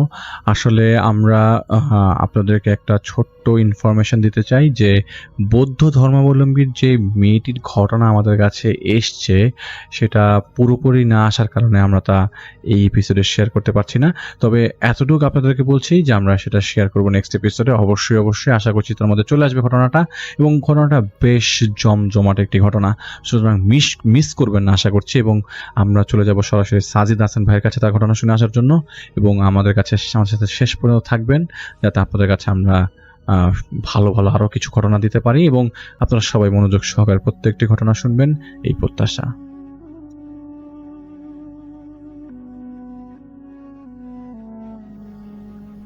আমার হাতের টর্চ লাইটটা দপ করে নেমে গেল। চারপাশটা এক মরণ নীরবতায় ডুবে গেছে। তখনই আমার ঠিক মাথার ওপরের বিশাল বটগাছটার ডালপালাগুলো কোনো বাতাস ছাড়াই মরমর করে কাঁপতে শুরু করলো। আমি চোখ তুলে উপর তাকাতেই আমার কলিজা শুকিয়ে গেল। গাছের মগডালে বসে আছে একটা বিশাল আকার কুচকুচে কালো অবয়ব। তার উচ্চতা সাধারণ মানুষের চেয়ে অন্তত 3 গুণ বেশি, আর তার চোখ দুটো জ্বলন্ত কয়লার মতো টকটকে লাল। আমি ভয়ে উল্টো দিকে দৌড় দেব, ঠিক তখনই সেই অবয়বটা এক পলকে গাছ থেকে নেমে আমার ঠিক সামনে এসে দাঁড়ালো, আর পা দুটো পেছন থেকে উল্টানো, আর তার গা থেকে তীব্র সালফার ও পোড়া মাংসের গন্ধ আসছিল। সে তার দীর্ঘ লোমশ হাতটা বাড়িয়ে আমার কলারটা খপ করে ধরে ফেলল, আর একটা বিকট গগনবিদারী চেরা গলায় হেসে উঠল এবং বলল, এই নিশি রাতে জিনের সীমানায় পা দিলে কেন রে মানুষ? এই ঘটনা 2021 সালের নভেম্বর মাসের। আমার নাম মাসুন। আমি তখন চাটমোহর এলাকায় একটা প্রত্যন্ত গ্রামে আমার এক আত্মীয়র বাড়িতে বেড়াতে গিয়েছিলাম।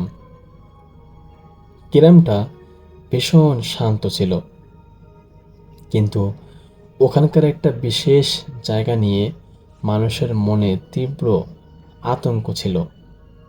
আর সেটা হলো গ্রামের শেষ মাথায় 3 মাথার মোড়, এবং সেখানে থাকা শত বছরের পুরনো এক বিশাল বটগাছ। স্থানীয়রা বলতো ওই জায়গাটা জিনের আসরযুক্ত এলাকা। রাত 10টার পর কোনো জ্যান্ত মানুষ ভুলেও ওই পথ দিয়ে একা যাওয়ার সাহস করতো না। সেদিন রাতে আমার এক বন্ধুর বোনের বিয়েতে হলুদ ছিল,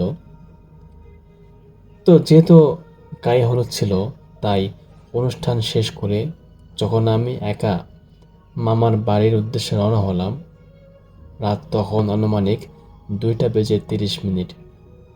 চারদিকে ঘন কুয়াশা, কনকনে শীতের রাত। শর্টকাট রাস্তা হওয়ায় আমি বাধ্য হয়েই সেই 3 মাথার মোড়ের পথটা ধরছিলাম। আমি যখন বনগাছটার কাছাকাছি পৌঁছালাম, তখনই চারপাশের পরিবেশটা আচমকা থমথমে হয়ে গেল। ঝিঝি পোকার ডাক কিংবা শেয়ালের হুক্কা হওয়া সব এক পলকেই বন্ধ হয়ে গেল। ঠিক তখনই আমার হাতের টর্চ লাইটটা আপনা আপনি নিভে গেল।